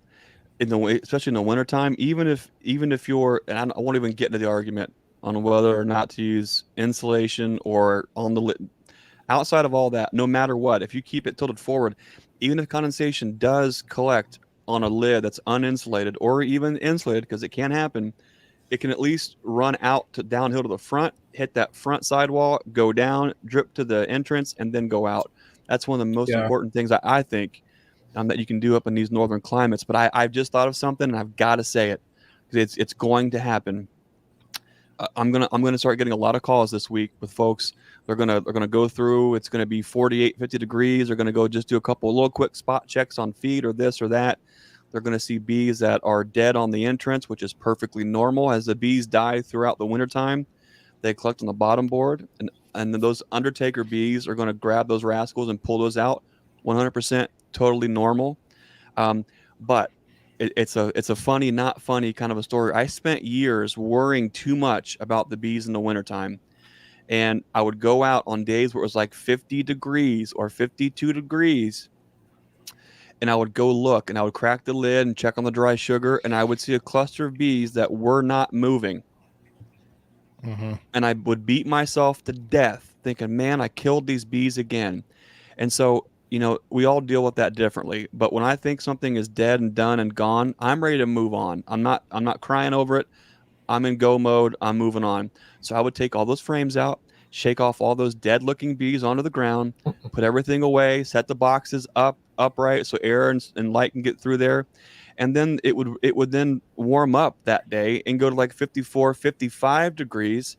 And I would go back up there because I thought, man, that's a waste. Why shake all these dead looking bees out and just let them go back to the soil when I've got all these chickens and ducks and turkeys that would probably enjoy the snack? So I would go back out there. I remember one year specifically, it was an entire here at the Homestead. It was one of the early iterations. I think there was maybe 30 colonies on this back row, and I can remember just going through that one. Went through, and I thought I lost like 20 of these rascals. So along the back, behind the hive stand, all the way around, all these colonies with just piles of dead bees. Well, I went back just a couple hours later. There was hardly any bees laying on the ground, and there was bees flying in clouds around this equipment because what had happened, those bees hadn't woken up yet. They weren't dead. They were cold and not moving, hadn't warmed up yet. But as the day got on, they got hit by the sun and warmed up. Now they're out waking up, a rude awakening outside of their house, trying to figure out where home is. You talk about beating yourself up. Those were goners because the queens dumped out. So the moral the hard lesson learned here is don't write the colony off until it is definitely warm enough that those bees should be flying before you start to clean your equipment, because the last thing in the world you want to do is shake out 20 colonies because you're done and over it. And in fact, those bees aren't quite dead yet. Yeah, I've seen there's a name for that. I can't think of what it is, where the bees, it's like they're paralyzed. They Torpor. but then they just wake up. Here's a question I wanted to answer. Loma Vista Bee Company, and I wonder if they're in California with that name. That's Todd Prater. Yep, he's up. I think he's Northern California, I think. Last year my bees went to the Williams area, not far from Jose up there. And I only send, my goal this year is 60. I'm not even sure if I'm gonna be able to do that. I've had some that are a little weaker than I want them to be. So I'm a very small fish in a great big huge lake, and so I've been invited to the party by some big time, much bigger beekeepers than me. I think the group I'm going with is sending 6 or 8 trucks out there, and I'm just going to be filling a little slot on one of those trucks. And so I'm not a big time almond pollinator, and I don't know if I ever will be. I'm not sure what I'm going to do with the almond pollination, but it is a nice little shot in the arm early in the spring, that check, but it's just a lot of work at a time of year when I'd rather just be like Mike Berry says, just kind of letting the bees do their thing in the wintertime and worry on equipment. I'm worrying about getting equipment ready and stuff. I'm just out there trying to get bees fed and build them up in January and December, when I'd rather be. So I never really feel caught up trying to get all my equipment and stuff ready to go. I get burned out in July and August and September, and I'm just tired, and so I don't do a whole lot. And then I know I need to start messing with equipment and stuff, and then it's time to get them ready for pollination. So it seems like it never ends. And so I'm not sure how big I want to get into the pollination. I'm just not sure what the future holds, but that is the plan this year. I know they go to Northern California, up in that area somewhere around the Williams area, which is a tremendous area. Jose says it's one of the better areas in California for the bees that time of year. It's been real dry down around the Modesto area. I think they've been having issues with the almonds down there, but where these bees have gone, it's been one of the better areas last year. You see that comment from Todd there? Prices are supposedly going down $20 a box. Where's that? For almonds. I mean, that's crazy. Yeah, I'm not sure. I think I'm in with a pretty good group. I don't think that's going to be the case. Maybe locked in. I think we might have been possibly a little lower last year than a lot of people, but I don't think ours are going to change. And if it gets to where it's not worth doing, I'm just not going to do it, because right now, by the time I think about, the pallets were $40-something a piece. I bought some more of those. They wanted to be on clean or new pallets when they go out there. Then you think about the food I'm sticking to them right now. I'm feeding them right now with, and then you think about, just all the different things you risk of exposure on there. Just all the things, all the expense to get them ready. It's worth it right now, but it's a lot of work, and I can just knock out a split and sell a nuke, in the spring if I start doing more of that, and I can. Yeah, I've thought about all kinds of ways to make money without sending them out there. It's been fun. It's still kind of fun, but I don't know what I'm going to do yet. But I'm going to send them this year as many as I can, and then next year we'll kind of reassess that situation. And I really enjoy the honey aspect of things. I've thought about ramping up my honey production a little bit and trying to figure that out. We have the Chinese tallow trees, otherwise known as popcorn trees, in this area, and it really is just a great honey crop here. And you can count on that most years. Every year I've been a beekeeper that I've known it existed, I've had a pretty good tallow crop. Now the other crops are iffy, but that one, some years they hit, sometimes they don't, but the tallow is fairly consistent down here. And so, what was the main honey source of the honey that I got from you? Probably the tallow. It definitely has it is very, we're blessed. Folks have sent us honey from all over the country. And I've got to taste everything. But Bruce's tallow honey is definitely, it's different in a good way. It's strong, but sweet. It's weird. It's strong. It's got a different, it hits your tongue in a certain way. It's got like an after flavor that's unique. So if you're interested in trying some of Bruce's tallow honey, or whatever he's got, go to brucesbees.com and support old Bruce here. I saw it up there earlier. I don't know if we thanked him or not, but I saw that Bob Walker dropped $100 super chat. So Bob, thanks for that. Thanks so much. Yeah, I've got to work on this website a little bit. I have sold a little bit, but not enough. But and I say tallow honey. I think probably 80% of my honey is probably from tallow trees, but there's some privet mixed in. The privet honey will be a lighter color. Of course, we have some clovers and just some tulip poplar and just all kinds of things that grow. But the tallow is predominantly the biggest. I specifically put my hives in areas where I think there's tallow, because it's just a crop you can typically count on, and it really, without tallow, it's tough. It's tough to keep them rolling down here. And if the tallow was gone, Matt says they're trying to figure out a way to kill off the tallow trees in the Gulf region. They haven't, Matt. That's still a fight that's going on right now. They've got a beetle they're talking about releasing to get rid of the tallow trees, and I think it's the young tallow trees. I think the older ones will be okay. It's just to help prevent new growth, from what I understand. But if they do that, that without privet, which is an invasive species, and tallow, which is an invasive species, it would be very difficult to keep bees right here. And so if the tallow was to go away, I would probably stop being a beekeeper, because it's just a dependable crop, and it's without that, I'm not sure how I don't want to feed bees year round. Honestly, I just don't want to do that. So, What's cool about your honey is we've got so much honey from all across the country at the farm, and it's been in the old shop, and it's not heated, so everything's exposed to the cold. I just brought everything back here to the little office studio where it is warm. I'm going to put it on display up here on these shelves until we get the new shop built. But one thing I really appreciate about your honey, Bruce, is I'm not sure if folks can actually see that, but if you notice, it is not crystallized at all. This honey has seen -4 degrees, and it did not crystallize. To me, that is super cool. I mean, I like crystallized honey, for peanut butter sandwiches, for tea, for certain things like that. But check this out. Look at that. Wow. It is not crystallized one bit. Yeah, it'll crystallize eventually, but typically to me, some people say it crystallizes quickly, but mine does not crystallize as fast. To me, the spring honey, whether it's tulip poplar, whether it's starting to a little bit. Yeah, whether it's tulip poplar or whether it's clover or privet, whatever, to me it crystallizes much faster than the tallow does. But and there's probably a mixture. Honestly, when I pull my spring crop, usually in May, it's not near as big a crop usually, and I don't pull it all. I just pull what's pretty much fully capped. And because I know I'm going to be coming back about probably three or 4 weeks later and doing the tallow, and so there's probably a fair amount of the spring honey mixed in with the tallow, a lot of it. Look at that one. Yeah, that's pretty. Who's that one from? That's Greg's? Oh shoot, that's mine. That's a black locust. So I did notice that too. Is our honey, which was out there, it didn't crystallize either. So it must have a lot of black locust.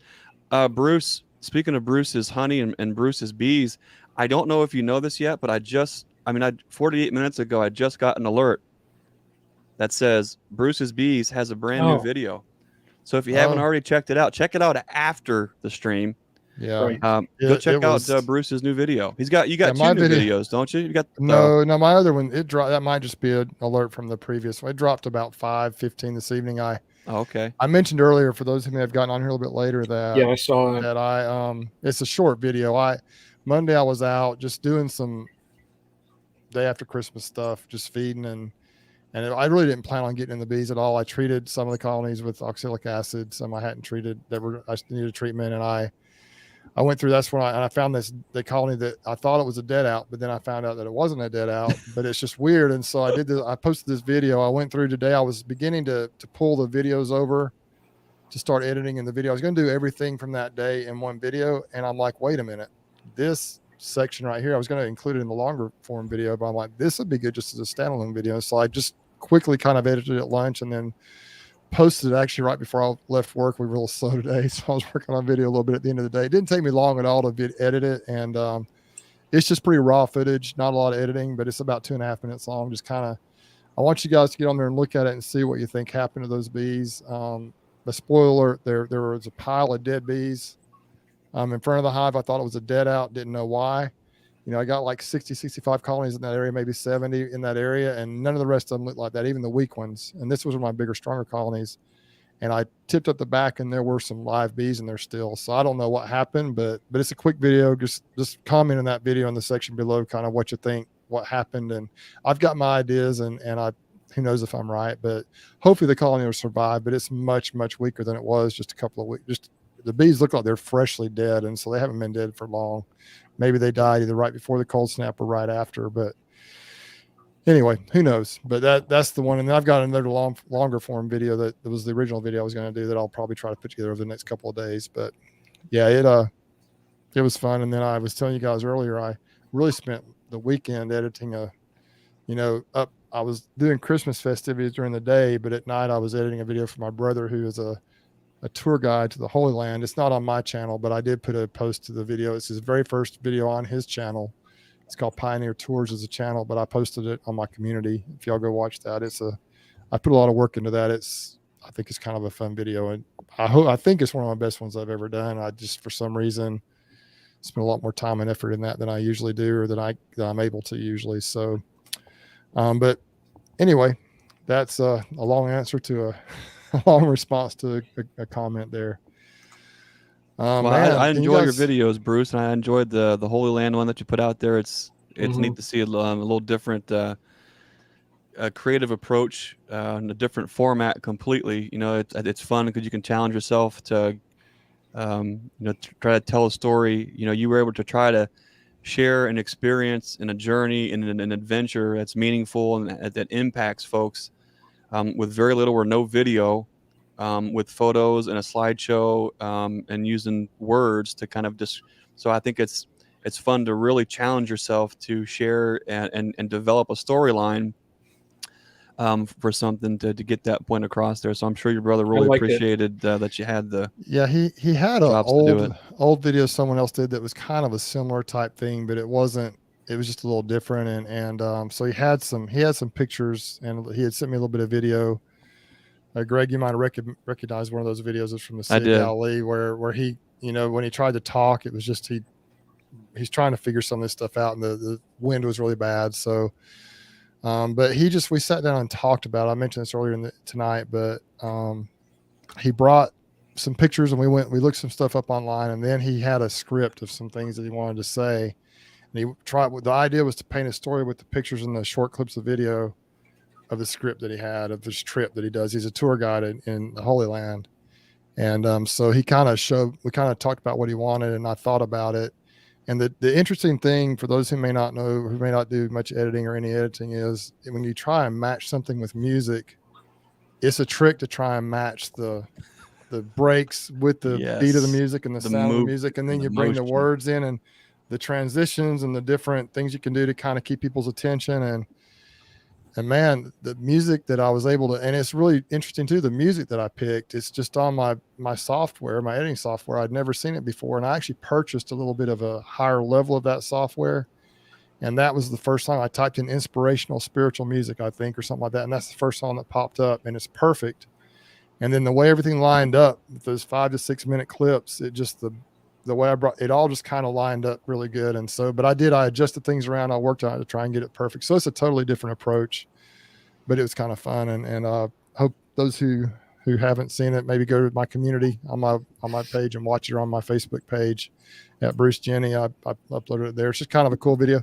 And if that's something you wanted to do, I know Stan Gore, Texas from the Beekeepers, has been to Israel. He's about to go there soon, and he just loves it. He told me he wouldn't mind living over there, but if you're interested in that, my brother I think he does a pretty good job, and you probably, reach out to him. He's not a big time tour agency that has it's all he does it pretty much everything. He organizes it. He gets everything together, and he takes you to the places that he really has felt, at peace and felt a strong impression to go. And he tells you the story from his heart. And so it's pretty cool.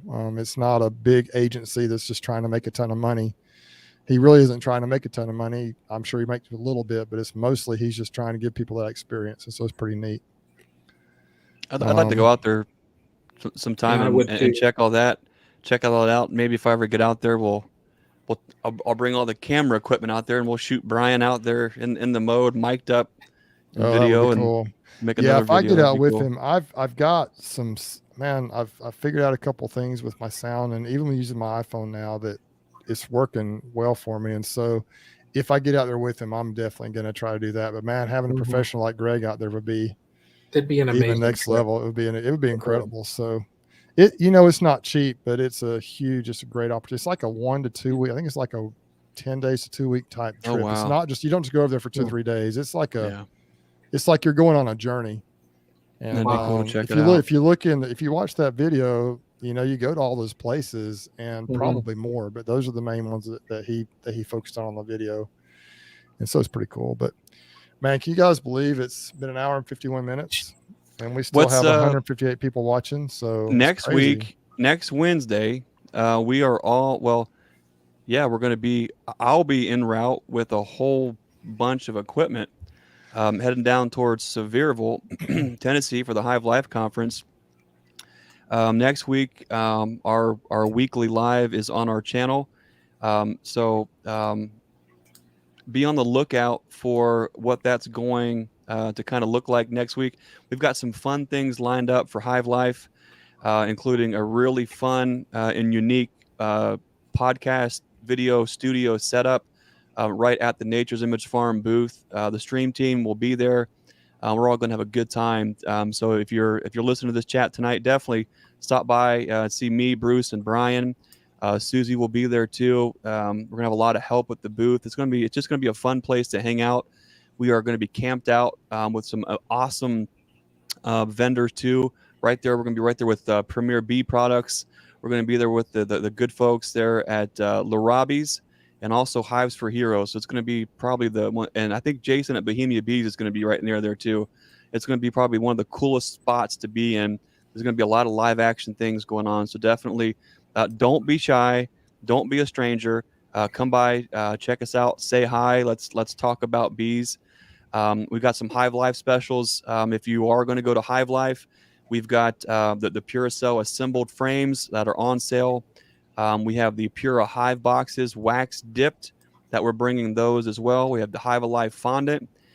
We have wax dipped hive kits, and we also have pricing on packages, nukes, and queens that are just for the Hive Life conference that we're going to release at the conference there too.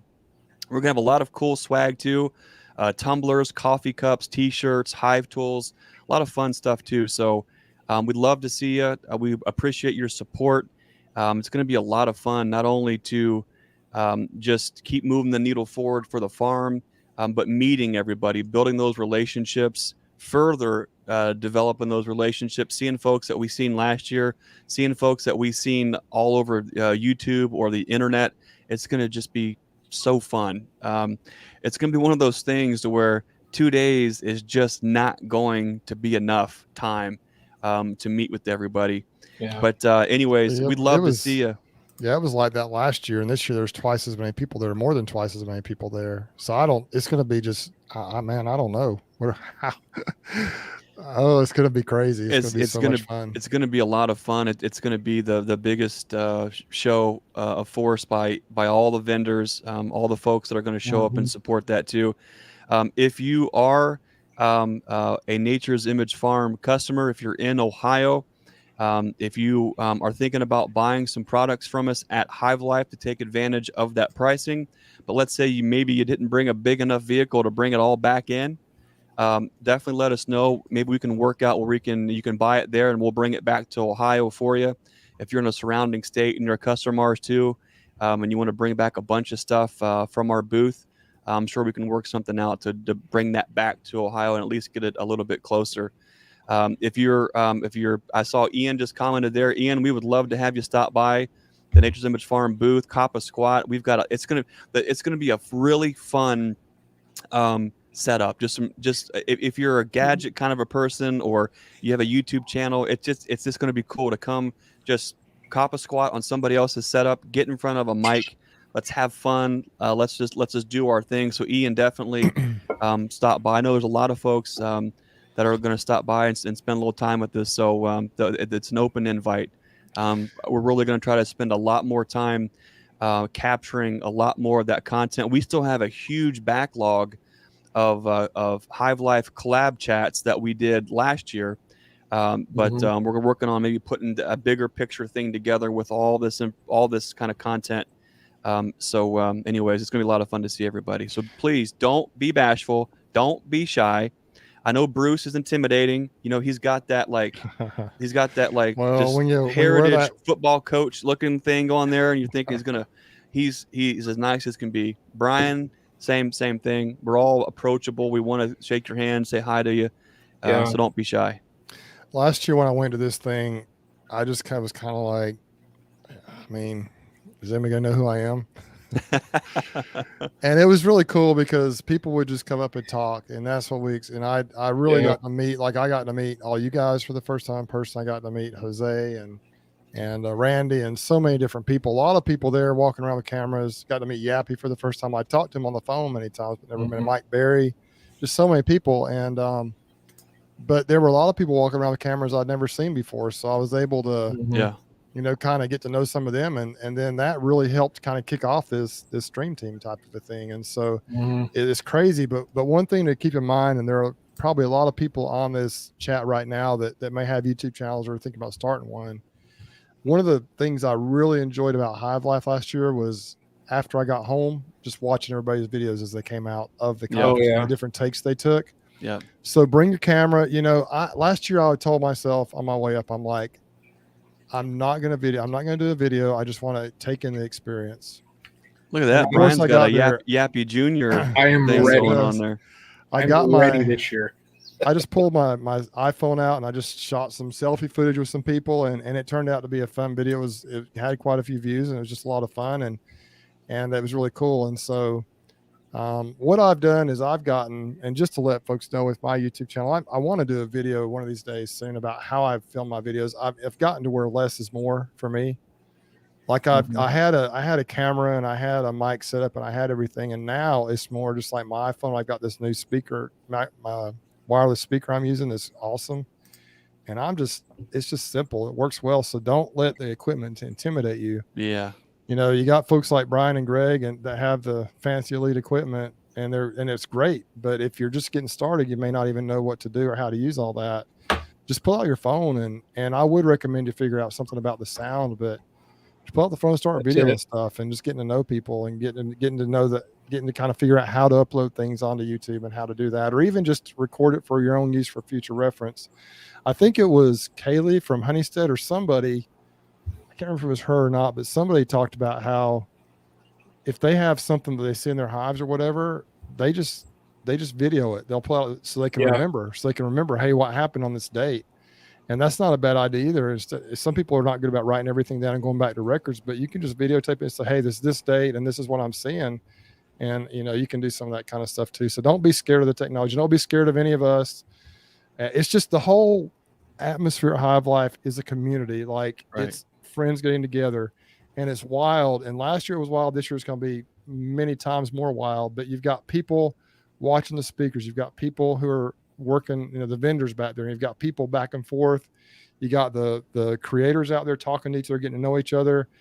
And like I said, we're going to have a banner there, a stream team banner. You can come hang out with us a little bit there, hang out with Greg. We're all going to be right there together. Yep. There are also banners for Hive Life where you can get pictures with different people, whoever you want to. It's just really a cool thing. And Cayman has set it up to where he wants you to do that. Now, as far as recording the actual conference, they have a staff that's doing that. We can't really do that. But as far as any other the experience we get talking to meeting people and vendors and that we stuff, need we need all the videos we can get of people and what their experience is like. That just really helps the whole community. So definitely don't hesitate to come up and say hi and just participate. Yeah, don't be shy. We got a fun banner. You can get there's all kinds of banners at the Nature's Image Farm booth, including a brand spanking. It was briefly reviewed at one of the other stream team chats. We got our very own stream team banner to put at the farm booth. It's going to be awesome. Get your photo in front of it. It's going to be a lot of fun. We're trying to create a space at the Nature's Image Farm booth where come hang out. Let's talk about bees. Let's get to know each other. Let's shoot some collaborative videos. Don't be afraid to come up and say hi. There's going to be so many. Here's the thing is Bruce and Brian are great guys. But there is going to be so many cool folks that are going to be hanging out at our booth with us the entire time that you are going to want to meet. You're going to want to get videos with them too. It's going to be a hot spot. So definitely it's okay. Feel free to come hang out. and see us all. One thing I wanted to It'll be throw fun. out there is yes, we've got Hive Life conference specials right now at nature'simagefarm.com. We have packages, nukes, and queens available right now at our website for folks. If you get into your colonies and you're finding dead outs, when you start finding those dead outs, this is not a pressure sale, but start thinking about what your plan is for the springtime, because a lot of folks like ourselves end up selling out pretty quickly. And so don't be in a spot where you're going to be without, or you have to lean on only catching swarms, or find that last minute person who maybe have something. Start to put a plan together ahead of time. But there's one thing I want to throw out there, guys, is that footage that you take that you're not happy with, or you don't think the quality is good enough, is better footage than the shots that you didn't take, because you're letting whatever system you think you need to have first prevent you from getting started. Get started. Develop your process, develop your style. As you grow with that, you may find that, hey, I'm totally cool with an iPhone and a wireless mic, and totally awesome. There are videos out there with millions and millions and millions of views shot with nothing but an old iPhone 8. Okay. Yep. So don't let that be your excuse for not getting started. Yep. But as you are growing your YouTube channel, as you're growing your farm or your business or your homestead, you're just growing as a person. If you are a vendor going to Hive Life, and you are, trying to put all these things together, we all deal with stress and challenges and fear and all these things a little bit differently. But I wanted to leave you with this one thought. It's that no amount of anxiety makes any difference to anything that is going to happen. You can spend your entire existence worrying and being afraid and being anxious about the results, or about coming up and meeting people, or putting yourself out there to start a business, or to grow your bees, or to grow your YouTube channel. But letting fear and worry and all those things feed the beast, which is anxiety, that anxiety starts to feed itself, and it builds and it grows, and we all deal with those things differently. But don't let that be an excuse for you to not get going. Don't let that anxiety doesn't make any difference to anything that's going to happen. It is doing you no good. So try to get into a mindset, start to practice those healthy ways of thinking, to where, yes, it's healthy to have fear and to be afraid, but put that in a place to where you can accept it, move on. Don't let it feel and feed anxiety that is paralyzing for so many of us.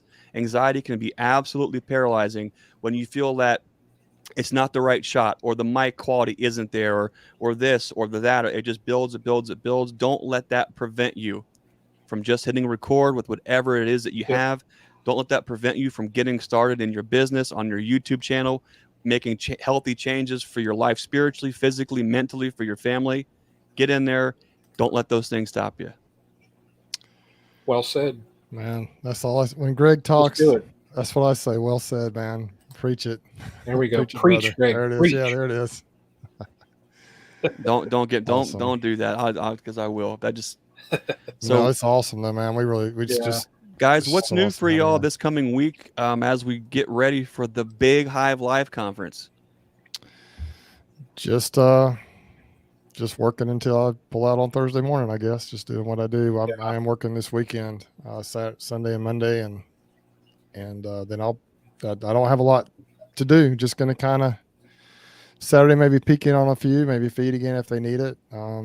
But as far as I really am kind of in a holding pattern for right now until after Hive Life, I'm kind of gearing up for that. So be doing a few little things here or there, but I'm looking forward to that. I'm trying to figure out what I can do or bring to Hive Life. You guys all have products and stuff you're bringing, but I don't, I'm not sure what to bring.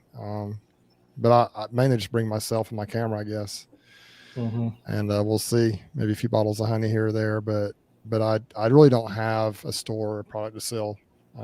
I just mainly want to go and just hang out for the experience is kind of what I'm trying to do.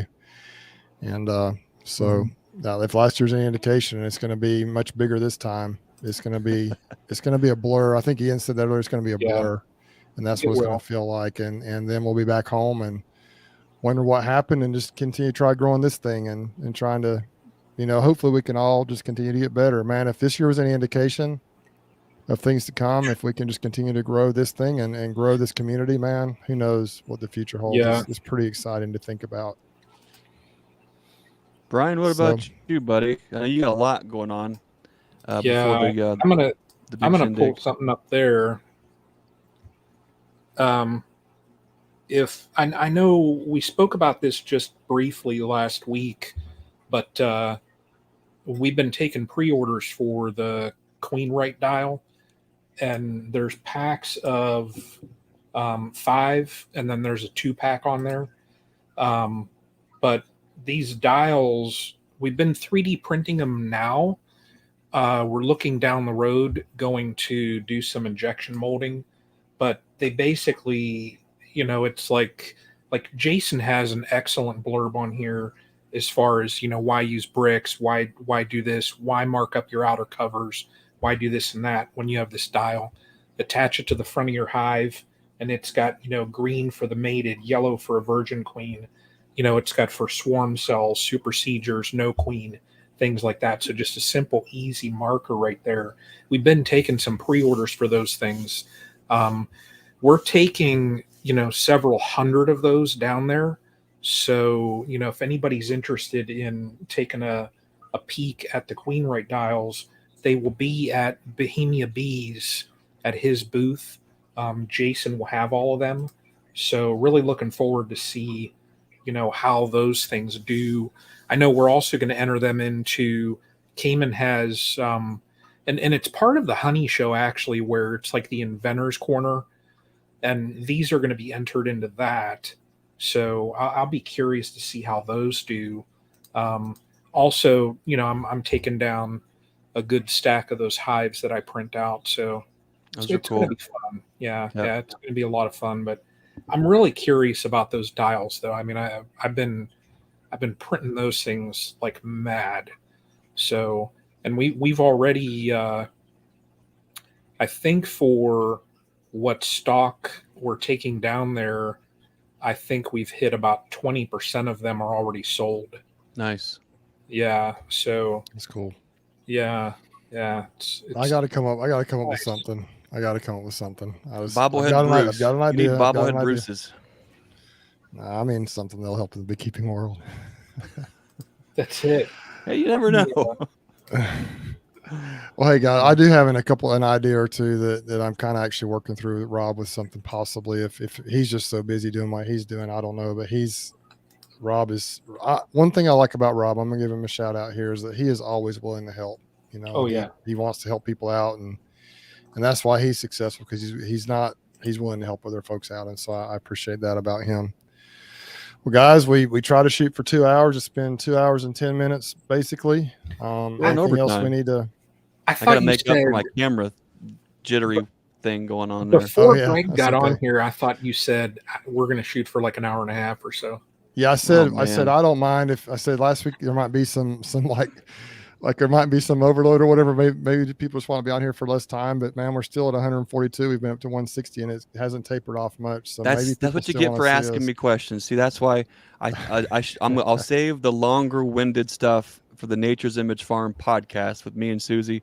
I get on a tear. Next thing you know, it'll be 15 minutes over our time. Actually, I'm so far off my time.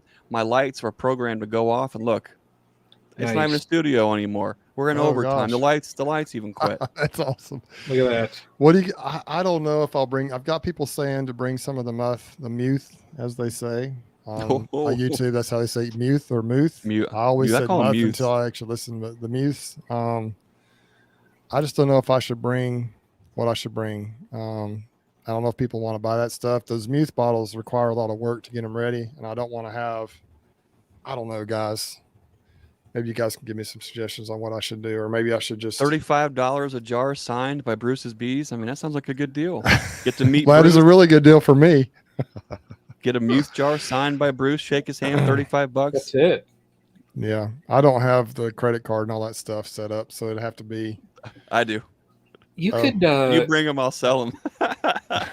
If Bruce is selling those autographed, they could get a picture by the banner as he's like handing over the honey. That a picture is worth 1,000 words. That's at least worth $35, isn't it? All right. Well, Anyway, guys, in the comments, if you think I should bring some of those, let me know how many you want, and I can bring some. That'll save you shipping on the website anyway if you want to do that. But I got to get them ready. It takes me a couple days sometimes to get them ready with all I got to do with them. So if you want to try them, if you're willing to purchase some of those from me, I might be able to bring a few cases of those. I'm almost out of the smallest size, but I can bring some of the different sizes, a few of them, and just see if there's an interest in it.